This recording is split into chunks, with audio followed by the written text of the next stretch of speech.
Wait. 3, 2, 1. This is Radio Free Cybertron, episode 571. I am Brian Kilby. Today is May 16th. May 16th. I was going to say I'll be 40 in 2 weeks, but I'll be 39. Oh, well, you know. Yeah. Not the same. It's not the same. It's not the same. I was having lunch today with a friend at work, and I've always thought of him as being much older than I am. So we were just talking about stuff, and he was talking about when he was in school and everything, and he's like, this happened in 2000. I would have been 20. And I thought, I'm a year older than you! That hurt. With me this week, there's Chris there. How's it going, Chris? You always used to think I was a lot younger than you, too, but that gap's closing. Well, yeah. It's not closing. It's just... Actually, it's getting smaller, but it'll never close. Yeah. Yeah. There's Diecast, who is younger. Hey. But it's like... No, I'm older than Chris. But you're younger than me. Not mentally. That's true. There's Matt, who I think we're the same age. You're older than me by a couple months. Okay. So Jason, I will always be younger than you. Jason, who I don't know. Wherever 36 falls. Lethal greetings, everyone. Okay. Rob, I think we're exactly the same age, aren't we? Like within... Yeah, I'm like a month younger than you. Yeah. So that's about it. And Don, who... the gap is closing there too, Don. I am older than all of you. I will beat you first to the grave. Wait a minute. That's not how it works. I mean, yeah, not necessarily. I mean, Yeah. there's any good possibility that any of our number could snap and murder Diecast with, like, only moments of notice. Yeah. Yeah. And John's not currently with us, but he'll be on as soon as he is connected to his Mac. He's probably on his his iPhone right now. Well, once upon a time, you probably could Skype from, like, an iPod Touch. Probably still can. There's probably not a version that an iPod Touch supports anymore. Yeah, that's true. That's true. iPod Nano, he says in the Skype chat. iPod Nano. Yeah. Yeah. Hey, couple of things. John and I have been working on something that we're not ready to give particulars on, but What a tease. yes. Tease. Ironic. We're working on t-shirts. People have been asking, so that was really good. So we'll have more information soon. Finally, it's been years since we put out a t-shirt. Yeah. Like 3 or 4 years, yeah. Yeah. I've grew in size. My t-shirts don't even fit anymore. Yeah, mine don't either. Unfortunately. I think 2015 is when we did it. Yeah, it was 15-year anniversary, so 2014. 2014, okay. Gosh. Yeah. The shirts I have all still fit me. Yeah. Is that... Yeah, true. But yeah, I'm looking forward to it. Some awesome designs, plural. So we'll see how it goes. There better be an orange one. I think you can pick whatever color you want.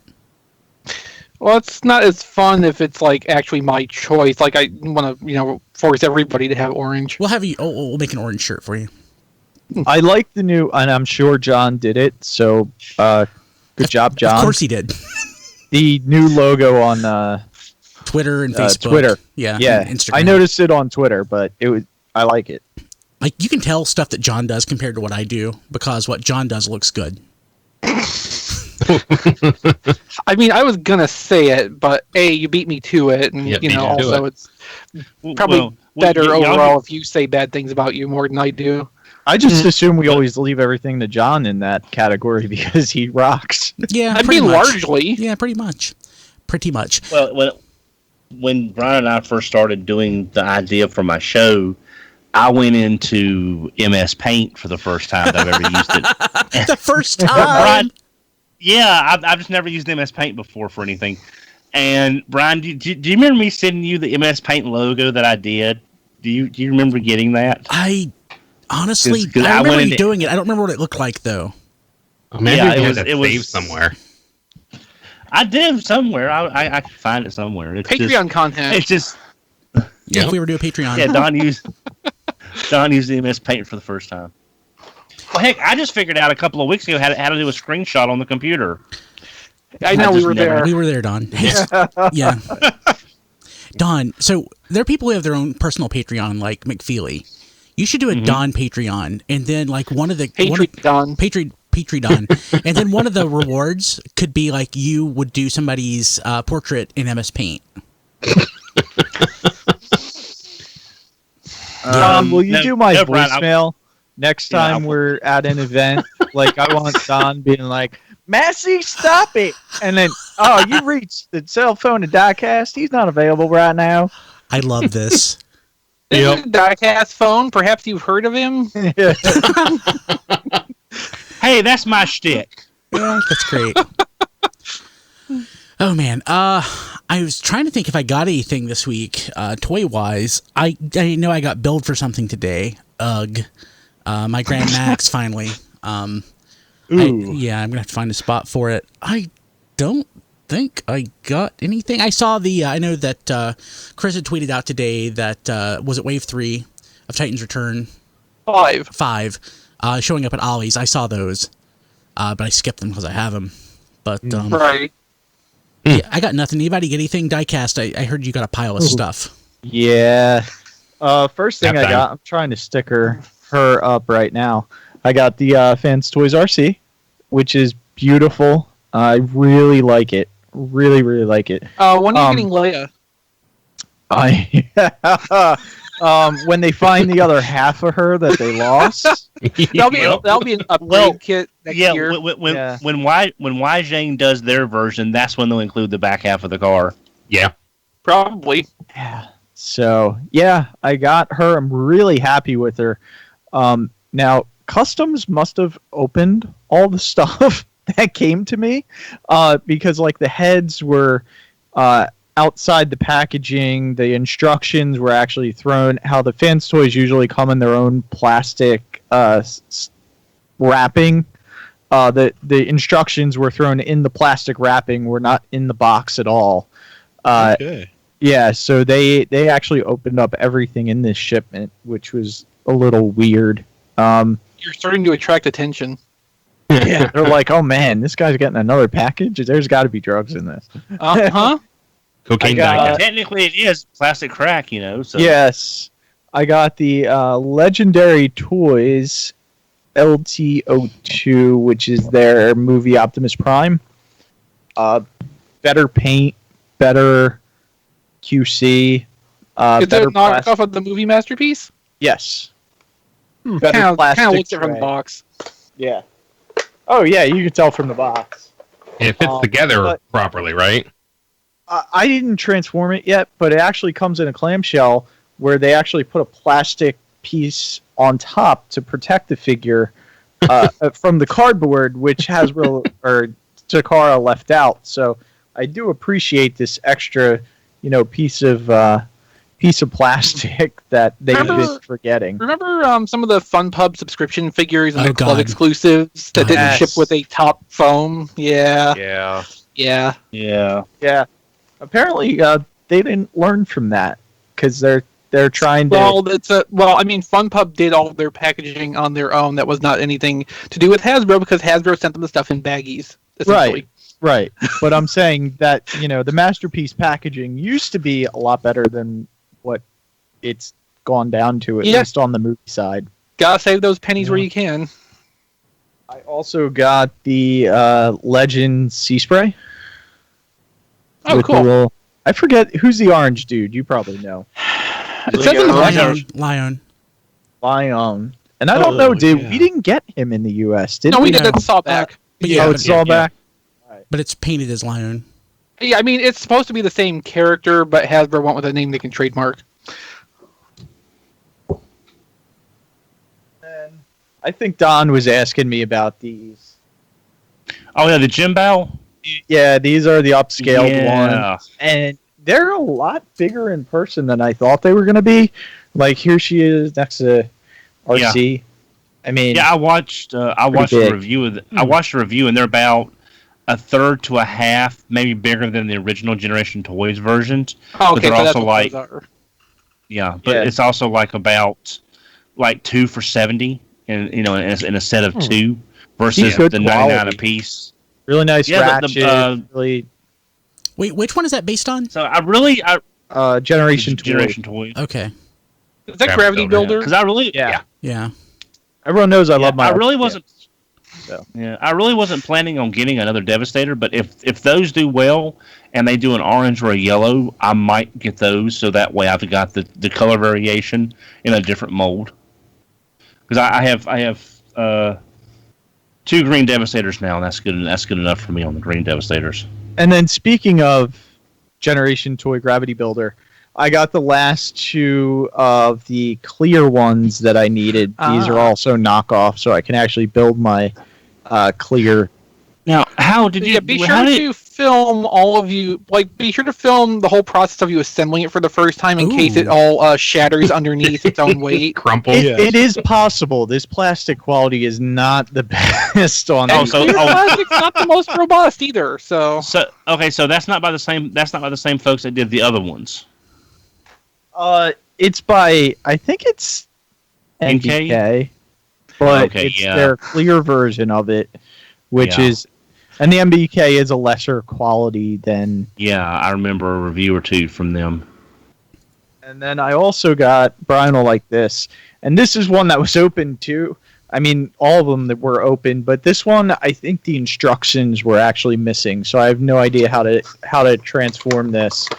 Thank God it's just like a deluxe figure, and it's the Roadbuster for the movie Transformer. That's not Roadbuster is number 88. That's Leadfoot. Leadfoot. Sorry. Yeah. Oh, I can't really remember that. Yeah, this I guess they forgot to put the instructions back when the customs was searching it wherever they were searched at.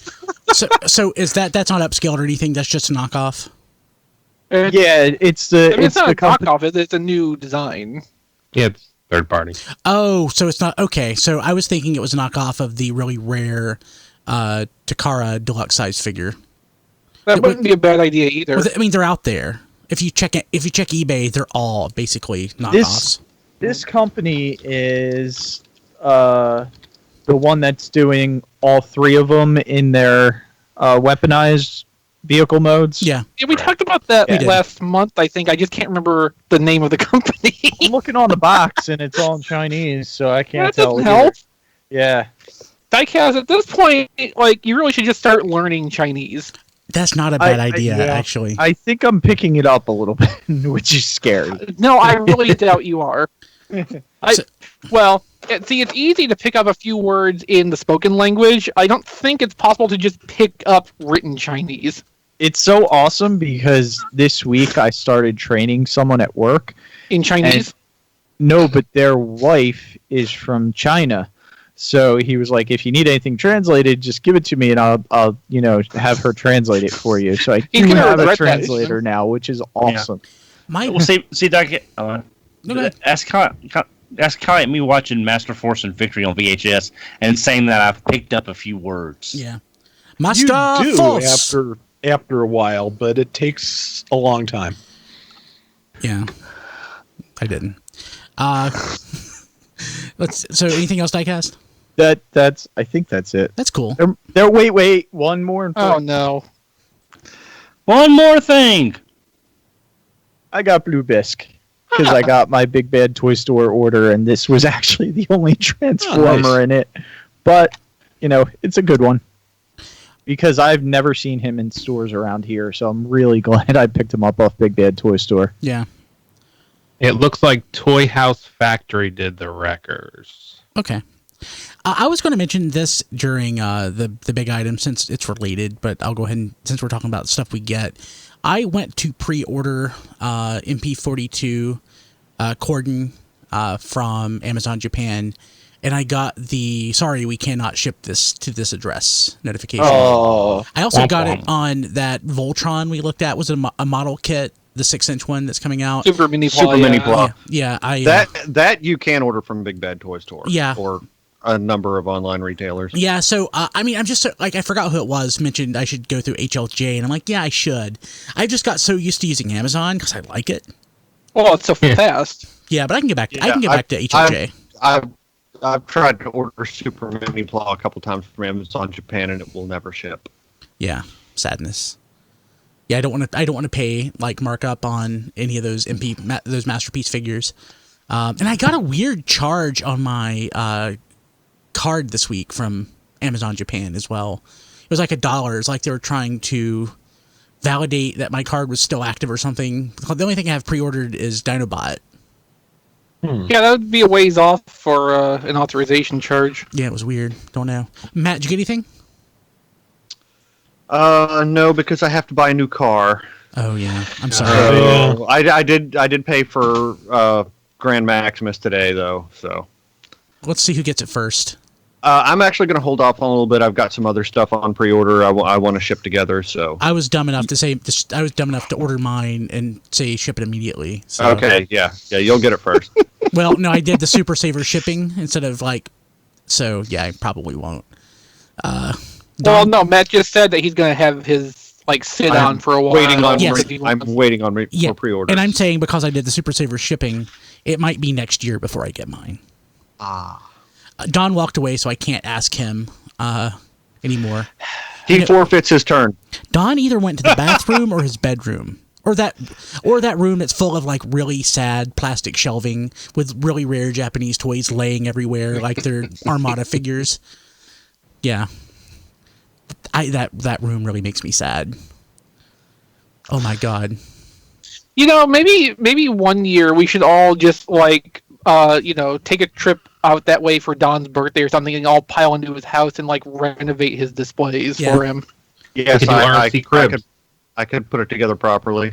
Yeah. Hey, Don, while you walked away, I was telling everybody about... He doesn't have his headset on. Oh, yeah, he does. I was telling everybody, Don, about how in that room, I think you either went to the bathroom, your bedroom, or the room with all your toys. I was telling everybody, and I mentioned it before, though, about that room where you have all your rare Japanese stuff just strewn about like I have Beast Machines and Armada figures. Well, no, they're not strewn. They're hidden behind boxes to keep them from light fading. And just laying there, just in parts. Yeah, it's pretty nice. Don't you have Road Caesar just laying there? Just not anymore. He's on the shelf. Okay, good. Did you get anything this week? Yes, I did, and I'm gonna go through a couple of things. Picked up Mighty Orbots because I'm tired of 4th generation VHS copies, so I now have Mighty Orbots. How much was that? I got it for 25 shipped from a eBay seller because it was 29 and shipping from Warner Brothers, and I got it for 25 shipped. So there's that. Not bad. Picked up Rebel Tech Nick Wilde to go with my Judy Hopps. So now I have both Rebel Tech figures from Zootopia, which I'm very happy with. That pleases me. Picked up Mech Fan Toys. This was basically something to get me over $100 when I got some other stuff on eBay to use my PayPal credit. But I picked up the Mech Fan Toys Upscale KO Megatron, I believe, which is also Generation Toys. So I picked up their upscale little Megatron. Or Megotron, as the box seems to say. Yeah. That's our DX9. DX9, okay. And I got Rogue. Or is it Rogue or Rouge? It's Rouge. It's red. Rouge, okay. Rouge means red. Right. Yeah. I just wasn't sure because either could have applied to her. The only thing I did not get, again, was syphilis. Was my G Creations Gorilla, which is now 27 days at customs. Yeah, you're never getting that. Yeah. You're never getting that, Don. Have you written a polite letter yet? So, I mean, it's... I don't know, because see, as I said in my text, I ordered Rouge a week after I ordered Gorilla from the same from the same seller. I got this a week ago, actually less than a week ago, and Gorilla has been sitting in customs at the ISC in International Sorting Center in New York. They've lost that, Don. You're never getting it.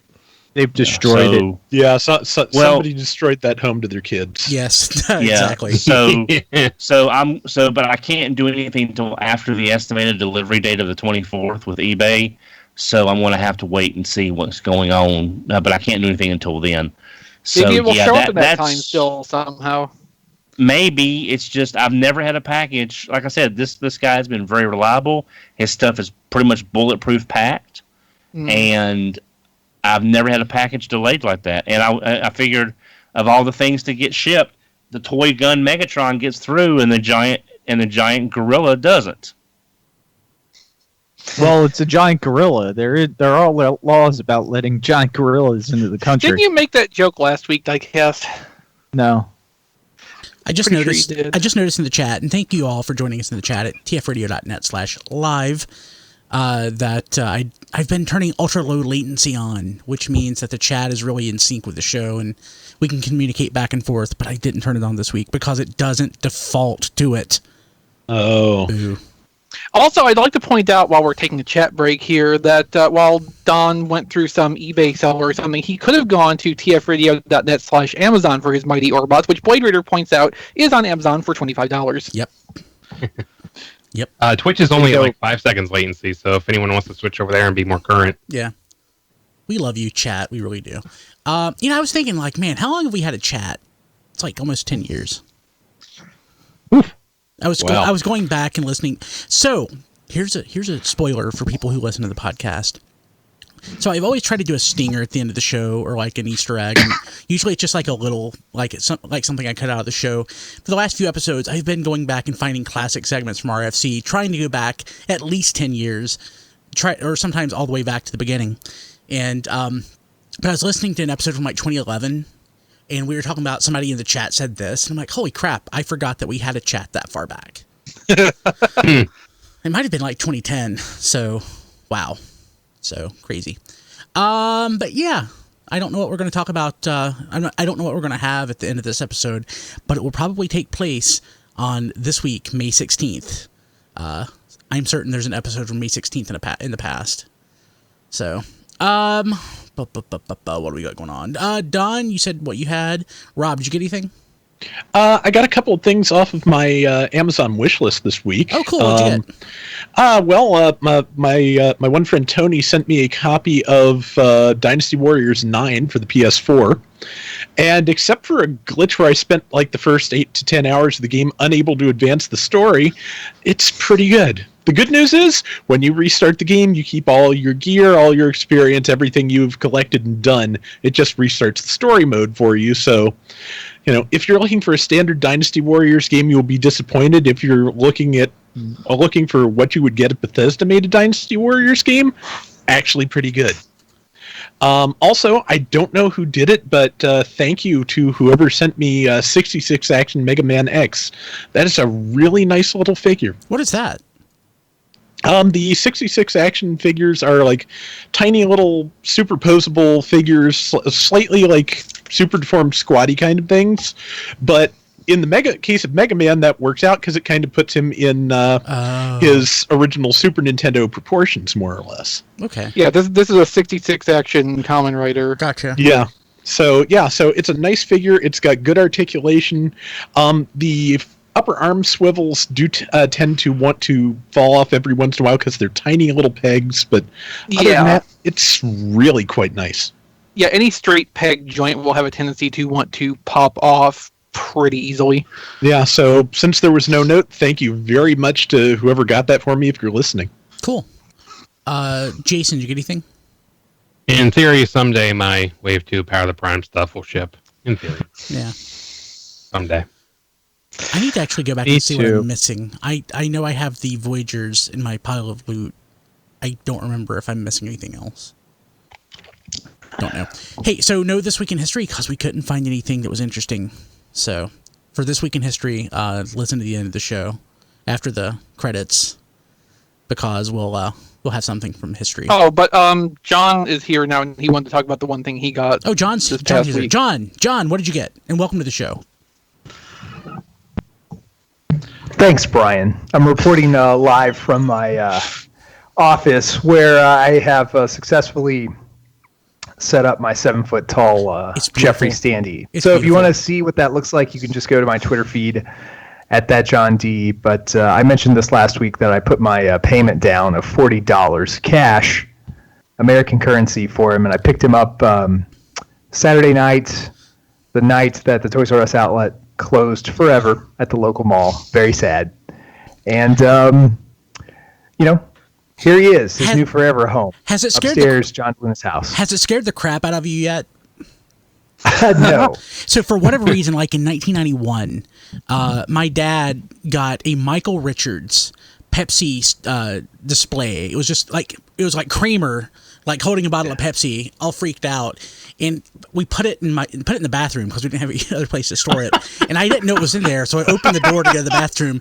And Kramer was standing there with his arms out. I about had a heart attack. That's terrifying for a couple of reasons. Well, yes, that's true. This was before that, but yeah, it was horrific. But it would always scare me until we threw it away. So. Well, Geoffrey is slightly more inviting than Michael Richards, probably by design. Yeah. So no, he hasn't terrified me yet. I'm sure he will. And then I'll just go falling down the stairs and straight to the ER. But that hasn't happened yet. Yeah, it might have been after 91. It might have been like 93. I don't remember. I think Seinfeld was on the air then. I don't think it was that popular yet. I regret that I didn't think of doing that, but I don't have room for it. Random trivia. I'll throw this in just because I heard it on the radio. Apparently, the finale of Seinfeld happened 20 years ago. Really? Like this week, if not today. We're holy crap! Yeah, that's about right. Yeah, what a disappointment. I mean, this would be finale. This would be about finale week time. Does that mean that MASH ended 35 years ago? This week, at least, right? Yeah, more than more than that. Yeah, I don't know. Could well be. I still love the fact they actually thought the Seinfeld finale was going to beat MASH. Oh no, that was actually. Didn't we talk about that, recently? Yeah, I think we did. Yeah, I think we did. Yeah, it didn't. Stupid. It wasn't even good. Stupid. Yes. Stupid idiots. Stupid idiots. You stupid idiots. Okay. Anybody, John? Anything else you get? No. Okay. No, sir. Cool. So let's jump to the big item. We talked about this at the end of the show because news actually happened during RFC last week instead of happening the day after or 2 days after. Amazing. But it also means that we didn't get like an emergency newscast out of it, which is fine. But it happened all the way at the end. So if people had tuned out, they didn't hear us talk about the Masterpiece toys that showed up. Which show is this at again? Shizuoka Hobby Show, I believe. I'm glad that you just pulled that right out of the air and you knew that. That's awesome. Some show in Japan? That's what I would have Well, that's what's in the TFormers article, because at the time I did not know what the show was. I found out after the fact. So we have photos of Cordon, which is the police deco for Masterpiece Sunstreaker, based on the Diaclone coloration, one of the Diaclone versions. MP-29 Plus Shockwave, which is the toy version of Shockwave. We also found out there's going to be overpriced. There's also going to be MP-36 Plus Megatron, which is the toy-ish version, because it's not the toy version, but it's toy decoed E. I mean, they gave it like a new chest plate with chrome, a new toy-based head. They modified the deco some, but not the crotch. The crotch, no trigger crotch. No trigger crotch. Well, Actually, I saw that Big Bad had that version on clearance recently. The gold version for like $100. It has been for years. Yeah, it's not. It's not worth that. That's $105 too much. Yeah, that's $105 too much. I love that, Don.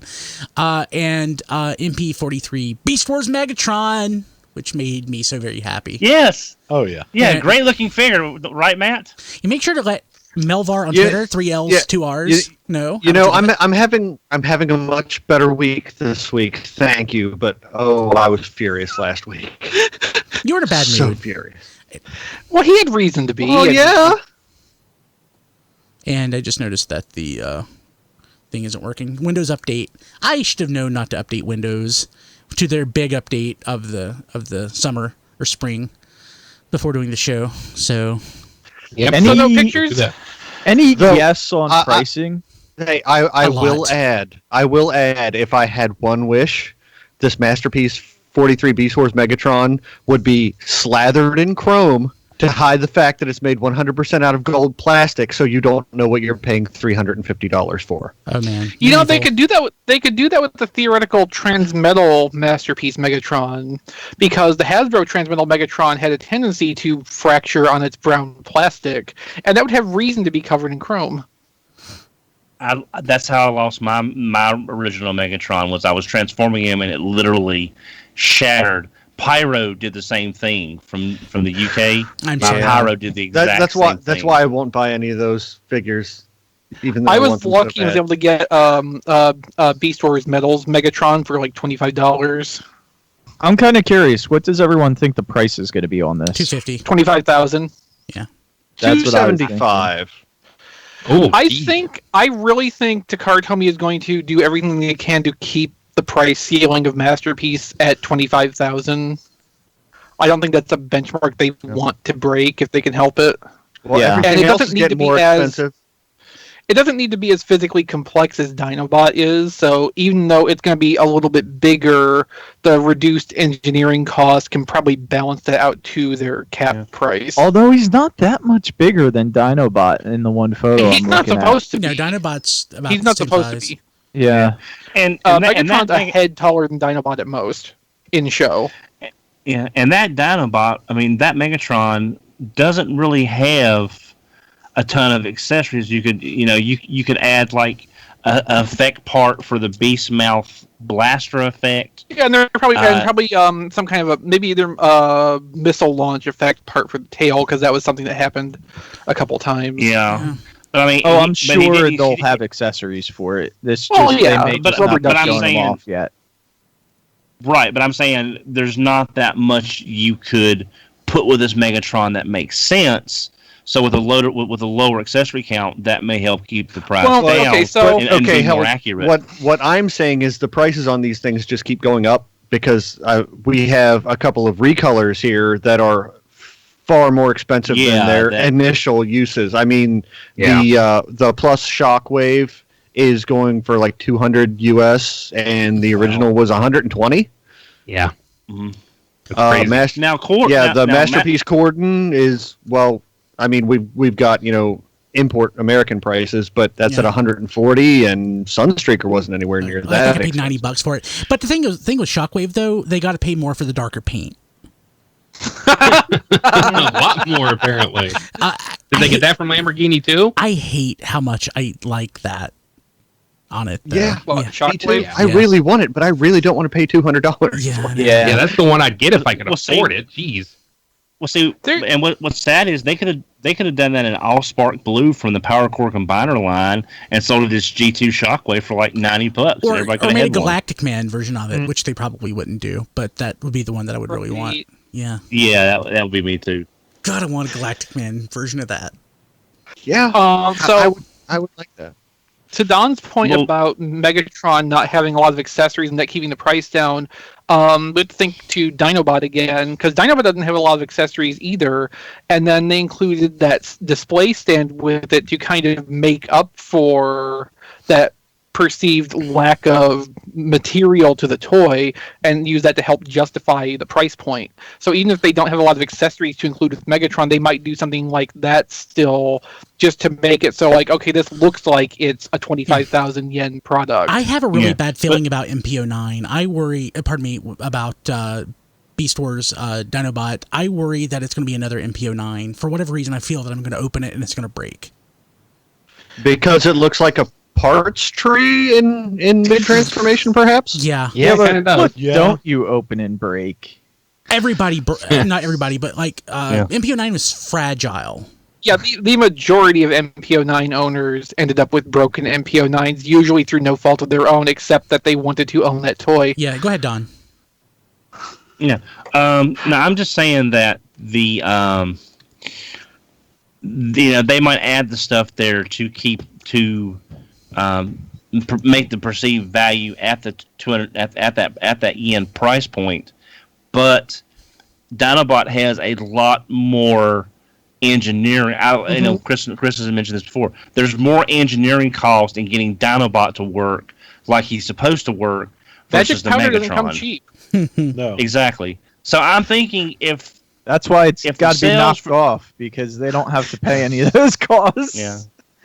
But I'm thinking if Dinobot's probably going to do well, but if he doesn't hit the numbers they want, they might be able to try to make Megatron Because if you've got Primal, you're going to want the Megatron. That's kind of a yin yang situation there. Yeah. So they might try to make Megatron come in cheaper to get those sales that they might not would have gotten with Dinobot because of the engineering costs with Dinobot. So they've been doing toy-based versions of the Masterpiece figures. Like we have Megatron coming. They did it with Beast Convoy, Shockwave. Why don't they do it with Ratchet and Ironhide? Well, wait a minute. They weren't that different. Well, I just meant like without the head. Toy versions, toy accurate. The toy version, yeah. I'm still waiting for the black repaint of that Masterpiece Ironhide. Quite frankly, I want to know where that is. I think we'll see that, Matt, when they need some extra breathing room in between releases. Yeah, because that's like Shadow Panther. It's an easy repaint. There's not much going on there that they have to worry about doing new, and it gives them some breathing room in between, say, a unique figure like Mirage or Jazz before the next big first reveal of a character. Yeah, the real question is, what would the recolor of Dinobot be? Because the toy version, the Dinobot toy is so visually distinctive from the show model. You couldn't really just try to map the colors differently to get that effect. You could make it black. Well, I was gonna say do Dinobot sleep mode. Just have some retool parts where he's all broken. Yeah, I mean, so Takara seems to be mindful of the global Transformers brand, so they could do a Grimlock. It's not likely, but they could do I feel like that's so unlikely. Well, a Dalmatian Grimlock could be a weird Wonderfest exclusive. I mean, just something that would be... Was Grimlock... I'm just saying, something... Was that repaint available in Japan? I don't know one way or the other for sure, but I doubt it. Yeah, probably not. So definitely not the Fox Kids Dinobot. I mean, it's going back to just toy decos, but I mean, that's the only other thing I can think of that they could do, because even the Beast Wars second uses of that mold are so visually distinctive from what they went through to make this Dinobot. What did they do in Beast Wars second? I don't remember. There was Hardhead, the Pachycephалus. That's what I was going to suggest that. If that would be too much of a... I mean, it wouldn't, but... Well. It wouldn't. No, this may end up being one of these masterpieces where they have to develop it knowing they can't really get reuse out of it, and that might be also part of the price point it's at. Yeah. But with Megatron, you could get the T-Rex if you wanted to get that really obscure character. Well, I think Megatron could support a toy deco release. Have the head's a different color. You could have a retool head that looks more like the toy and has the mutant mask parts. Yeah. Because who doesn't love Bat Ear Megatron? There's enough difference, I think, between what the toy Megatron looks like and the show version looks like without the physical qualities really being different. They wouldn't have to do a lot of retooling for that, but they could get something as distinct as Supreme Commander Beast Convoy or whatever they called that release. As long as we eventually get Transmetal, Megatron, and Optimus, I don't care. I want those two versions. I'm sorry. Those are the two that I really want. Yeah, me too. And I think it'll probably be a long time until we get those, or maybe they'll be like MP-45 and 46. Who knows? Things are crazy. One or the other. Yeah. That sounds like Brian wants to move on, so let's see what's next in the news. Hey, so I'm going to skip ahead. I'm going to move something up. I'm going to move two items together. First and foremost, why does Badcube hate fans? Why did they? I don't know if they hate a good idea. Fans. I think maybe they just hate money. Yeah. So they're doing a side. This is a head scratcher. I'll tell you that. So they're doing a red alert and a sideswipe, and the masterpiece scale. And masterpiece scale. We should specify. And they don't even turn into cows. They don't look good. And we already have real official masterpiece versions of these, so these don't add anything. Two each, actually. Two each. Yes, that's right. But their doors in their trunk open. Sideswipe, so. G2 version. Oh yeah. Is there an anime version of Red Alert? I guess there is. Yes. Okay. I think Yes, there is. There's also Clampdown and Tiger Track. I mean, we could keep going, really. No, Get the rest of the specifically show. for Sideswipe and Red Alert, there is 2 of Red Alert official and 3 of Sideswipe, counting the G2. Yeah. So Look, this matches Sunstreaker a little better. Sunstreaker because the doors open and the headlights open also. Ooh. But Yay. yay. And you know what? That will have a value for some people. It's got silicone tires instead of the hard plastic ones. Like, they've done some stuff distinct from the official ones, but I don't feel like there's enough here to really get market traction. It doesn't look good. I'm kind of sorry. impressed that they said that they can get the cannon to transform into vehicle mode without any parts forming. That's nice, but still not really. Yeah, those toes look like garbage. Yeah.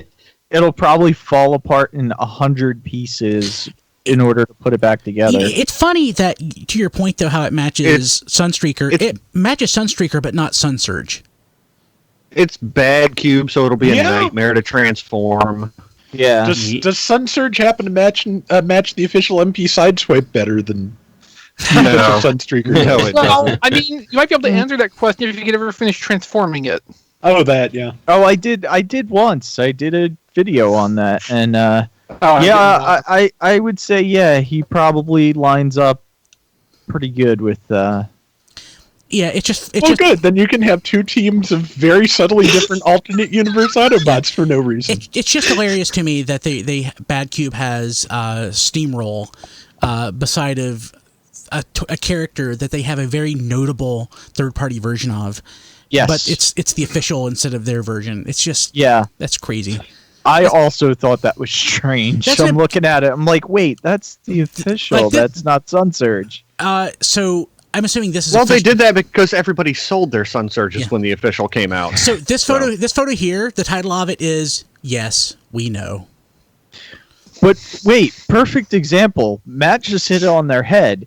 They came out with an official, and everyone sold their Sunsurge. There's already officials of these toys, so what makes them think that people are going to want to buy these, especially at their prices? It's because we talked about this a few weeks ago next door over about why we're getting reissues and releases on stuff that makes no sense. There's no logical market for this to be getting this stuff at a late date.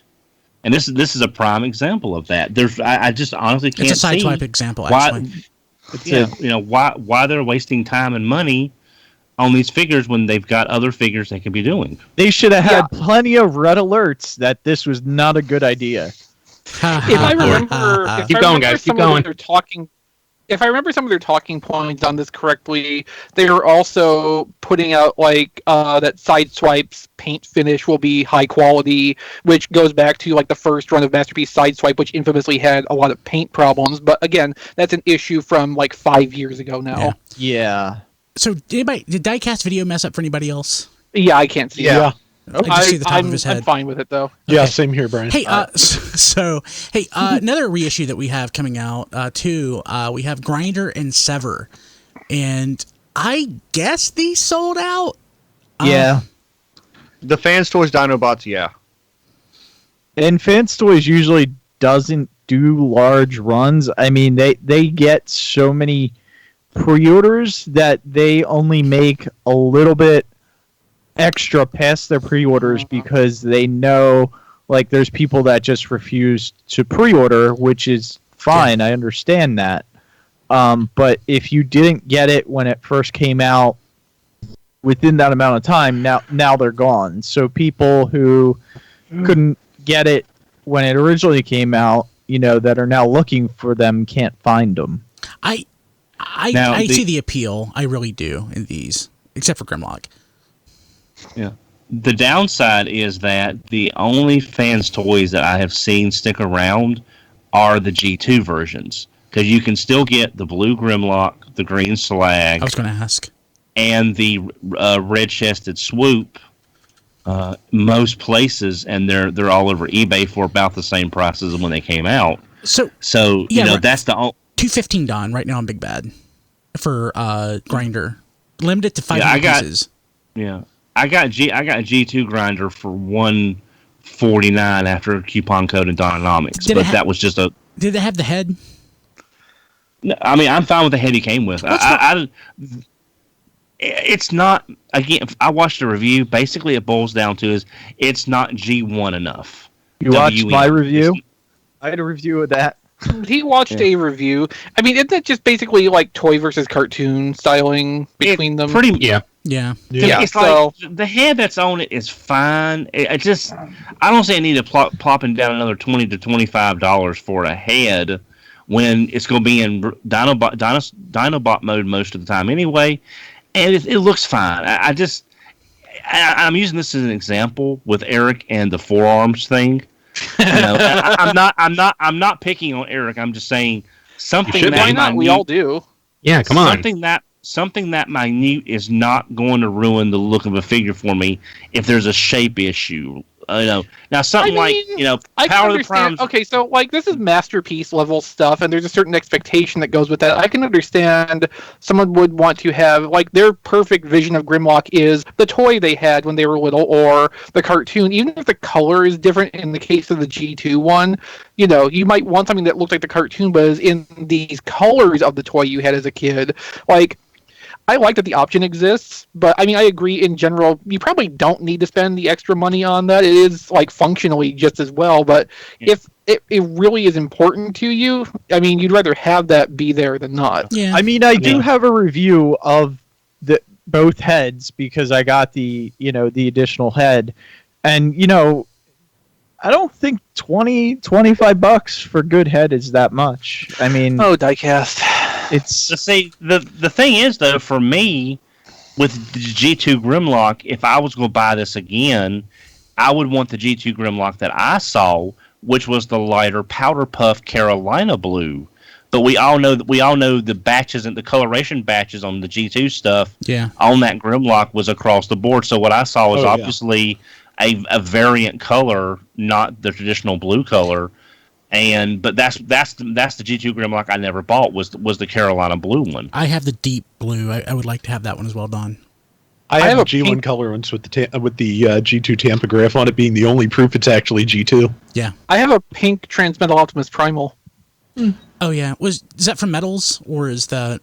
No, it's a Hasbro variant. Okay, variant, as in the machine was running out of the paint. Blue. Yeah.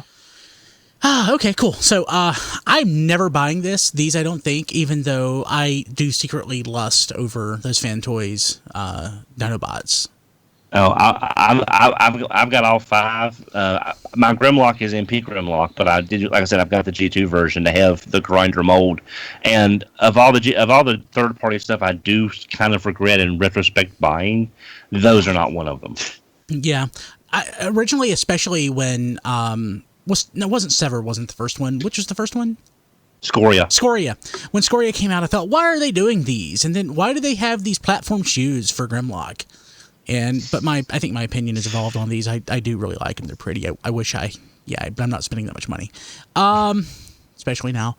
Let's see what else we got going on. The date for MP-41 slipped. It's not coming out in August. So August 3rd, apparently. Yeah. So it slipped the whole 3 days. Yeah. I was very so I had a theory on this when I wrote the article on TFormers. I think Amazon's July 31st date was their own guess based on Takara Tomy saying late July. This might actually reflect that Takara has told them, okay, we're going to be shipping it in about this point in time, so project your sale date accordingly, and now it's falling to August 3rd. Takara Tomy Mall still shows late July for the sell date for Dinobot. Typically that would be the last Friday of the month, which would have been the 26th, I think. 27th. It's in the article. I mean, I looked it up then. I just don't have the calendar in front of me. So, I mean, that would be a more likely date, and Takara could have pushed it back a week from that. I think just up to this point, Amazon not having a specific date, just put it at the end of the month to make sure it's still in the late July period, but they're not going to have a problem with their customers if, they say July 27th, but then it comes out after that. They're just kind of covering they're padding their own estimate. I don't think it was ever actually going to come out on July 31st. I was muted. Gotcha. Man, we got a lot of third-party stuff this week. New Age H1 Bumblebee, unofficial third-party legend scale Bumblebee. It's 6 centimeters tall.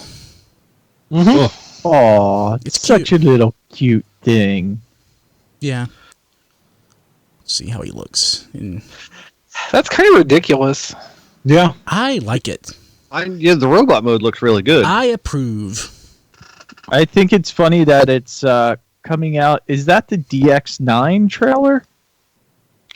I don't know. I can't identify just from the trailer. Fans Project G3 trailer, I believe. Okay. Or something that's small. That can apparently. I was thinking maybe the smallest Transformers Optimus Prime trailer, but that might be even a little too small for this. Yeah. Gosh, it's cute. That's all I gotta say. I'm not buying it probably, but it's cute. I'm getting it. Yeah, for sure. Now that trailer, could that be the trailer from the upcoming Dutch and Pliskin? Is that what you're that's what I talking meant. about? Yep. Okay. Yeah. So on Twitter, that would make the scale make more sense. On Twitter, right. Last week or the week before, Diecast was showing off his new Weijing Omega Supreme, and somebody asked, "Hey, Dyke, why did you choose this one over this other Omega Supreme? Why did you make this your Omega Supreme?" To which I just responded bluntly, "He buys everything," and he really does. Yeah. He made it one of his Omega Supremes. Yes. Yeah. I will have 3 when it's all said and done, but the DX9 one I'm going to get in the Guardian colors. Hey, this isn't an intervention, but I really want to know, and I've never actually asked this. Do you buy everything because of the podcast and your videos, or would you do it anyway? He'd do it anyway. It's probably chicken and the egg. I mean, it's one doesn't begot the other because it just wouldn't. Hey Don, you should listen to the most recent episode of the Happy Daily because I make that exact same point. Yeah. Yep. I do. Let's see here. BrianKilby.com, episode 164. Transformers Last Night Premiere Edition Hot Rod turning up at closeout retail. Was it Ross? I can't remember. Ross, yeah. Yeah. I never go to Ross anymore. Yeah. $9. Wow. And it's almost worth that much. This just amazes me. It never showed up at as far as I'm aware, it never showed up at any Walmart store. So Walmart just the larger flip and change version. Yeah. So Walmart, this was online only. Walmart sat on this stock and apparently sold it to Ross, and now it's showing up in stores when it never showed up in a Walmart store. Yeah, so, Walmart had that whole Autobots Unite subline as their exclusive. The only thing of that they stocked in the stores was the big flip change hot rod. The Legion class... Oh, yeah, the Bumblebee, too. The Legion Class 2-packs they had, which one of those even had a new mold or heavily retooled hot rod in that. Those only showed up at Ross or on Walmart's website for a little while. At one point, Walmart was really interested in getting exclusives for the movie line, but I think at some point between that and the stuff actually coming in, they had really cooled on taking up that much real estate with the Transformers products. Walmart, you had one job. One job, Walmart. Unique Toys, R02 Challenger, their unofficial movie Optimus Prime from The Last Night in Age of Extinction. We have a color test shot photo. I think it looks pretty nice. Yeah, I checked with Eric already, and he approves of the forearms. It's nice. He did. I saw it. Yeah, this is the one he said had the better forearms. Okay. Oh, okay. All right, well, Diecast, I want to ask you this, okay? I watched several reviews of the Alien Factory... Alien Attack? Alien Attack. Alien Attack Optimus.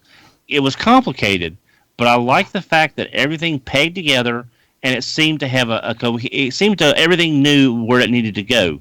It was a little specific, but I thought it wound up handling all the mass well to look as good as it did in robot mode. But you've said this one is a lot better. Why would you pick this one over the other one, other than maybe this one may be simpler to transform because it's doing something different with the mass?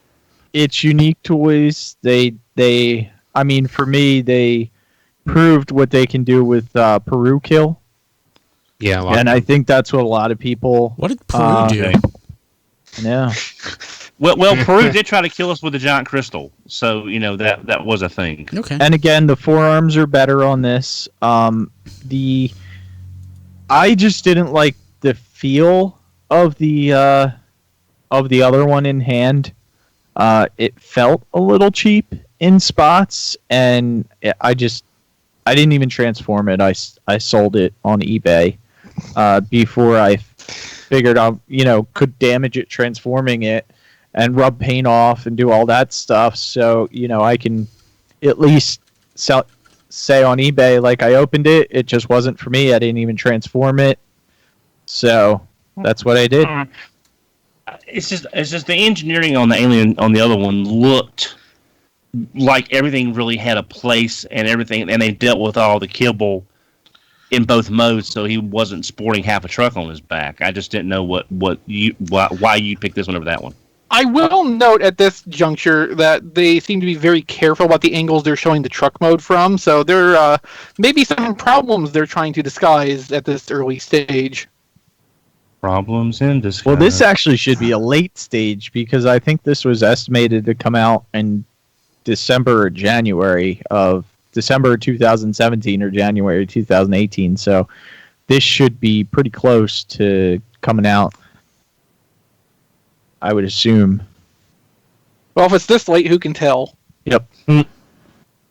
So on Twitter, Dino Squad Volcanicus X25 did an RFC poster using that really god-awful photo I took of me wearing the Scouter, but I still approve.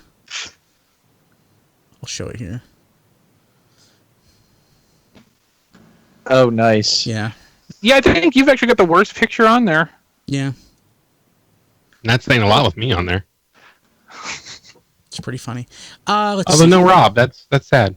We don't have I guess he doesn't have a photo of Rob. Yeah. I haven't No, been on camera in a long time, so. Yeah, and there's not really photos of Rob on Twitter, so. Yeah. Nor is there John. Oh, yeah. Which, same deal, I mean. Yeah. Or Rob Springer. Probably about the only photos that are around of me online are the photos you took at Charticon, Brian. Yeah. There's no photos of Mott Boy either. Or Rat Trap 007 or Turin. Yeah. I'm starting to think Turin never actually existed. I mean, obviously I didn't keep in contact with, like, Rat Trap 007. Hey, if you're out there listening, haven't talked to you in 20 years, hope you're doing well. Or, what was it? His name? The guy that Turin hated because he made crude jokes. I can't remember. Diecast? No. Tomcat X. Tomcat X, who was on the show like in 2001 or something. But for somebody who I had contact with over the course of decades, Turin is the only one that I can think of that I have never seen a photo of. I don't even know his name. Like, he bought something off of me, and he wrote me a check that was written from his church. He had his church cut me a check. Wow. Yeah. It's kind of funny. Well, maybe that was one of his holy grails. Yeah. No. Okay, so I'm not sure how I feel about that one. Yeah. So we have Takara Tomy Power of the Prime's official images for October releases, Novastar and Inferno and everything. So interesting. I think this is the first look we're getting at most of Inferno's modes. Yeah. Which all look very, very familiar. Yeah. Despite the fact that the Hasbro one should be out sometime, within 2 months. So somebody tweeted at us and asked if we were going to use Inferno to build a guard city, but the thing is, we still possibly, but we don't have a Streetwise that's the right color. So where's Novastar? Get back to these. The blades for fly up would be the really tough one because we have no blue helicopters. Yeah. Wait, is Blades blue? I thought the only one that was a different color or hotspot, and I don't know their operation combination names. First Aid has a different color chest. It's orange instead of red. Streetwise, I'm not even sure what the difference is, and Groove to Spark Ride is almost straight up. And I love that you act like I have no idea what the operation combination names are for those. So bravo. Yeah. Everybody needs a hobby. Yeah. Within a hobby, apparently. Well, Matt and I have been salivating for these two figures in our collections for some time, and yeah, I would actually So the photo on TFormers has a mishmash. I guess is that the wave that's coming out? No, because I think all the Terrorcons are coming out together. I think that's just the closest stuff they had to be able to build a whole thing with. But so this is just a mishmash of stuff, and it looks really good. I would absolutely have this in a combined form. I do actually like the way Inferno's torso mode looks. Yes. Yeah. Mm-hmm. And Cutthroat, I think, makes a really good arm. So if I end up seeing, and I think this is a long shot at this point, if I end up seeing Inferno in store at some point, and I'm just desperate for a new toy fix, I might pick it up because at least it's a good mold. Great mold. Yeah, it's a good toy. Yeah. Maybe Ross. These will end up at Ross, like a lot of their stuff recently. I mean, at this point, I'm kind of thinking Optimal Optimus is going to have to end up at Ross because Walmart's not carrying leaders anymore, and from what I'm hearing, Targets might not be restocking leaders either anymore. Really? Jeez. Oh boy. Well, they're like, I don't have to compete with Toys R Us, so why do I need to carry leaders?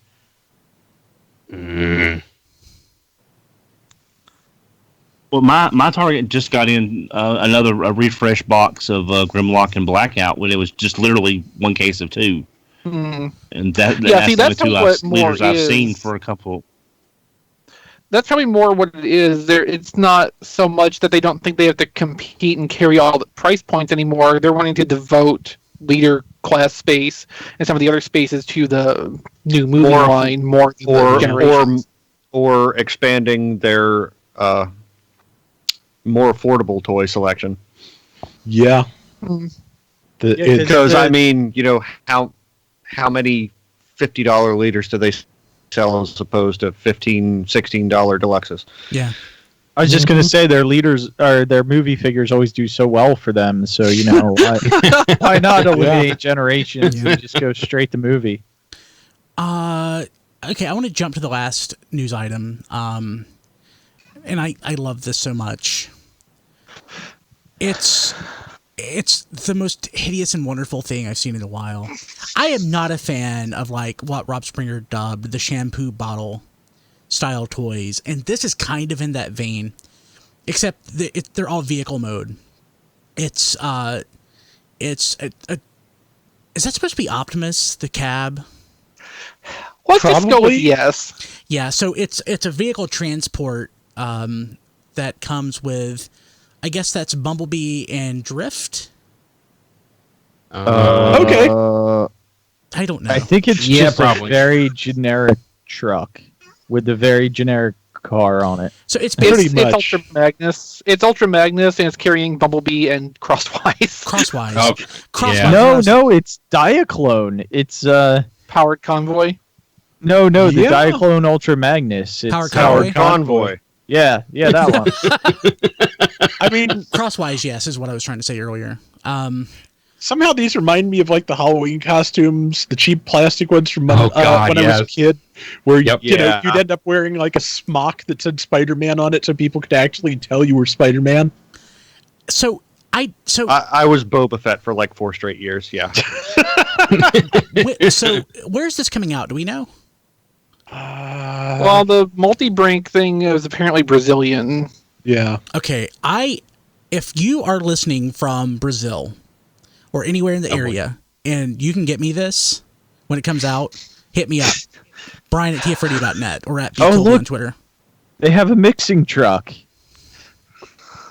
Where? They have a mixing truck. Oh, there's 21 pictures. Maybe it's just fired. Oh, a dump truck too. Yeah. Oh, I didn't go that far. I just saw that. Oh my god. Oh yeah, cement mixer. Boy. Oh my god. I didn't see all of this stuff. I just saw the. Oh my god. I love this line.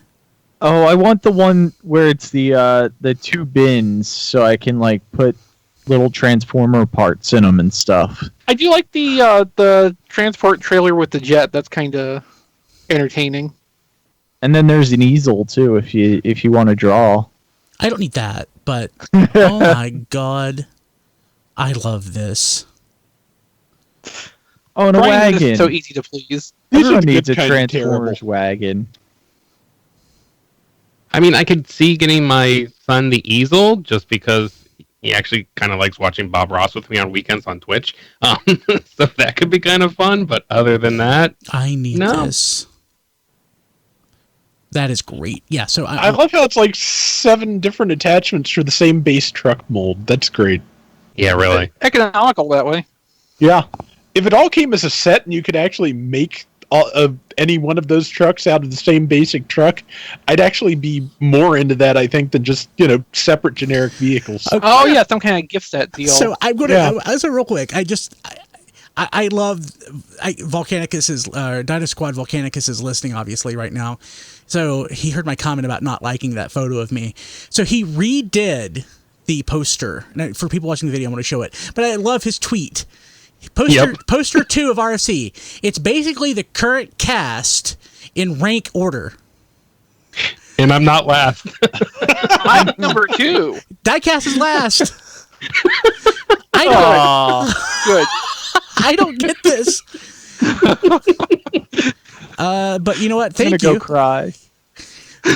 So do you remember? Maybe it's order of popularity. No, you remember? Well, no, because then Brian wouldn't be first. Exactly. Like when we did the survey, last year, like who would you want to be stuck on a desert island with? Like the 2 most popular people were Diecast and Don. I don't understand the diecast choice in that one. He's likable. And he's quick to act, so you're probably Okay, that's survive. rarely been a good thing for us. No, it's usually a good thing. Yeah. Well, Usually. plus he could also order a life raft from Taobao and get most of the life rafts. True. We might have to, Life raft in a baggie. I bet once I grow my beard back, I'll move up on the rankings. Oh Well, you have a beard in the photo, Yeah. so Yeah, true, but wow, that's funny. I love that. Thank you. it is great. So that's great. Hey, what else is great? tfradio.net/Amazon. If you want to Go buy Mighty Orbots. go buy Mighty Orbots, buy a TV if you want one, whatever. It'll help us out, help pay for the show. And geez Louise, it's expensive. So tfradio.net/Amazon. Not going to belabor it right now because I didn't find anything specifically that I wanted to talk about. But what I ordered some frames this week. So I don't think I can show it, but I put it out on my Twitter at @BKilby. Our buddy Dusty Griffin, who is an awesome artist, gave me some prints a couple of years ago that he did, and one was something I really wanted. I actually wanted this one, and he gave me some more. But the one I finally got a frame for it. It is Armada Galvatron, and I'll actually just go ahead and pull up the photo for the people watching the video. But I finally got a frame for it, and I got these frames on Amazon for like $10. It's pretty awesome. Here it is. It's a nice frame. In fact, if you're watching the photo, the one right here is the exact same frame as this one, except the difference is I bought this frame for $23 from Amazon normally, and I bought this one exactly the same from Amazon warehouse deals for $10 because the box had a hole in it. Frame is fine, but the box had a hole, so I got it for less than 50% off, and it's a nice frame. $10. I got 2 of them, so, and I love that print. So, Jason, you're insane. what do you do? Skype chat. I can't see He it. suggested something for the For the Amazon value, plug. you're getting a lot. Well, so what is it? Yeah, it's a TCL 55-inch ultra smart TV. Oh, TCL, so it's got to be cheap. How much is it? $655. 650. 650. Yeah. You could also get the 65-inch version for $1,000. Nice. I'm not sure those extra 10 inches are really worth another $350. Sure they are. tfradio.net/Amazon. Okay, so let's go ahead and Rob, what's on TFormers this week? Okay, first up, the Hasbro Pulse Instagram account gave us a little image that they dubbed Pretengineering, basically the process of laying out exactly what the moving parts in a given Transformer will be and how they'll work. It's kind of interesting to look at. Seems like it's using an early version of Cyberverse Megatron as a base, or possibly, again, that if there are generations of the Cyberverse designs in the works, as we've speculated, that may be what that is. Hey, But, we got to knock this out in a couple minutes, maybe a day. Let's just skip the knees. Yeah, they don't have to have knees. I mean, Armada Megatron was a better toy for not having these. It's one of the best toys ever. Let's see. Also, we've got Machinima Power of the Primes Episode 3. No spoilers this week because, like I said, after last week, no, I'm done. I quit. Yeah, I'm glad looking back that wasn't a talking point for this week. Yeah, because if Diecast has seen it, he's the only one who has. I didn't see 2 or 3. How can it be Sorry. a talking point if nobody knows what happened? Hey, it should have been because we could have just made it up and it would have been better. So If maybe a tree next falls on week. Power of the Primes, does anyone hear it? Mm-hmm. Also, we've got, thanks to Rob Springer for cluing me into this, video clips from the Universal Studios Japan Night Parade, which had some pretty impressive Transformers floats and animatronics. It's pretty neat to look at. And lastly, someone has done a video review of Transformers Authentics Grimlock, which has started turning up in stores the last week or so. I've still never seen a single one of those toys. Me neither. Authentics, no, me either. And I'd probably get at least the Megatron and the Grimlock if I ever did see them. Like my Dollar Generals that I have access to either do not have any Transformers product or they still have the little Market 6 Legion class releases from like 2 years ago. Mm-hmm.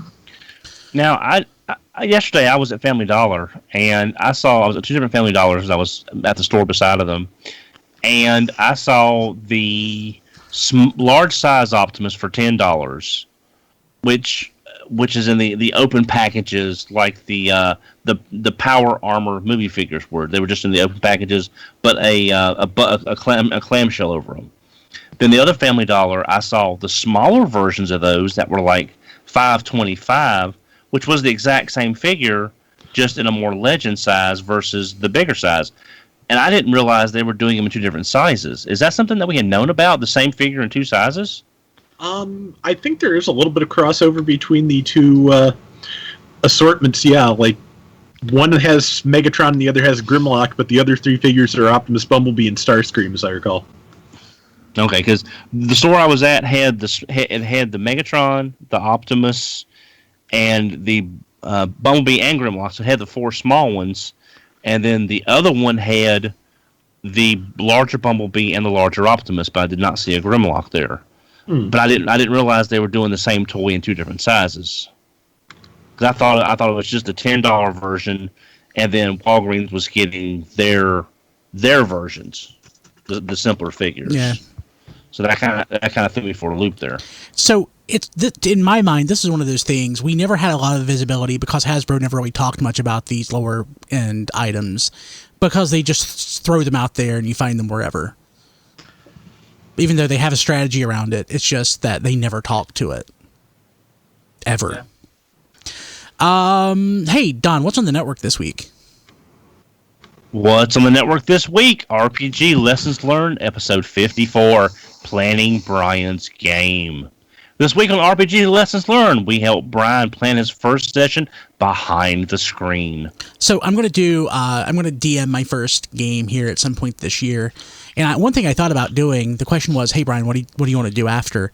And one thing that's popular right now on the interwebs, believe it or not, very popular actually, are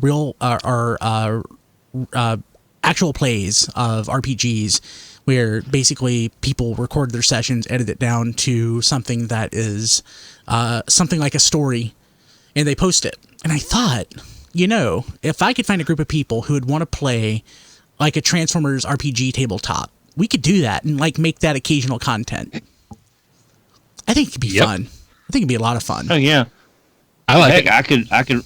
I could resurrect my old character from when I was playing at Transformers G1 back in '97. Yeah, I was playing a mush back then. Yeah, so I may do that. Here in the next 40. God, I'll be in my 50s when my son's there. So yeah, I feel your pain. Yeah. Gosh. Wow. Holy crap. Okay. So there we have it. So eventually at some point I will get around to doing an actual play podcast.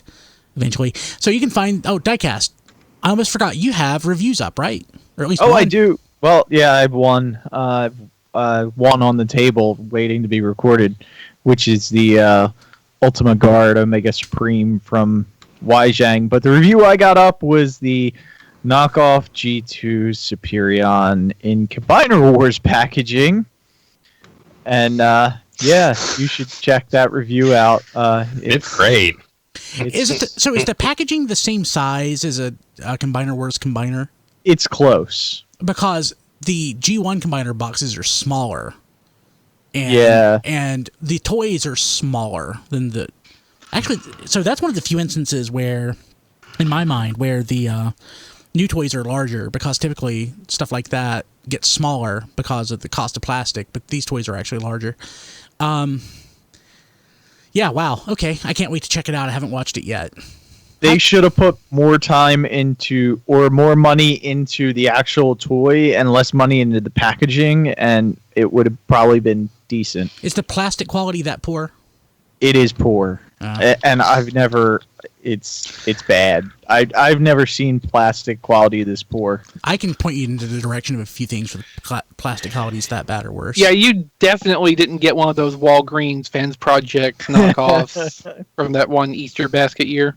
Yeah, no, I did not. That's, of all the things I've ever owned, that probably is the worst plastic quality on something I've ever bought. Yeah. It feels like it's literally made of crayon, which I know is wax and not plastic, but you get the point. Yeah, okay, cool. So you can find the show notes for this episode at tfradio.net/571. I don't know if you've noticed a pattern yet, but to access the show notes, what you do is you take tfradio.net, and then you append a / to it. Then you append the store number to it. So if you actually wanted to write a script at home to actually just pull up the notes automatically for you, that's the secret. You just concatenate tfradio.net, / then the episode number, and magically you have it. Yeah, I do the episode number before the store number. I think that makes a little more sense. Did I say store number? Yeah, you said did. Store number. I might have been channeling something that I had to do at work years ago. Inner retail. It's my inner retail talking about database stuff. Sorry. Yeah. So the episode number, which right now is 571.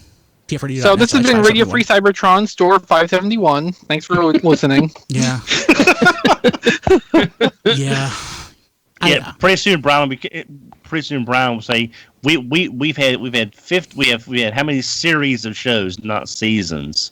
No, that'd be if he was channeling his inner British, not his inner retail. Yeah. Welcome to store number. This is our blue light special of the day. You know what we should do? We should actually, to Don's point, we should reboot RFC every few years, and then have different versions of ourselves.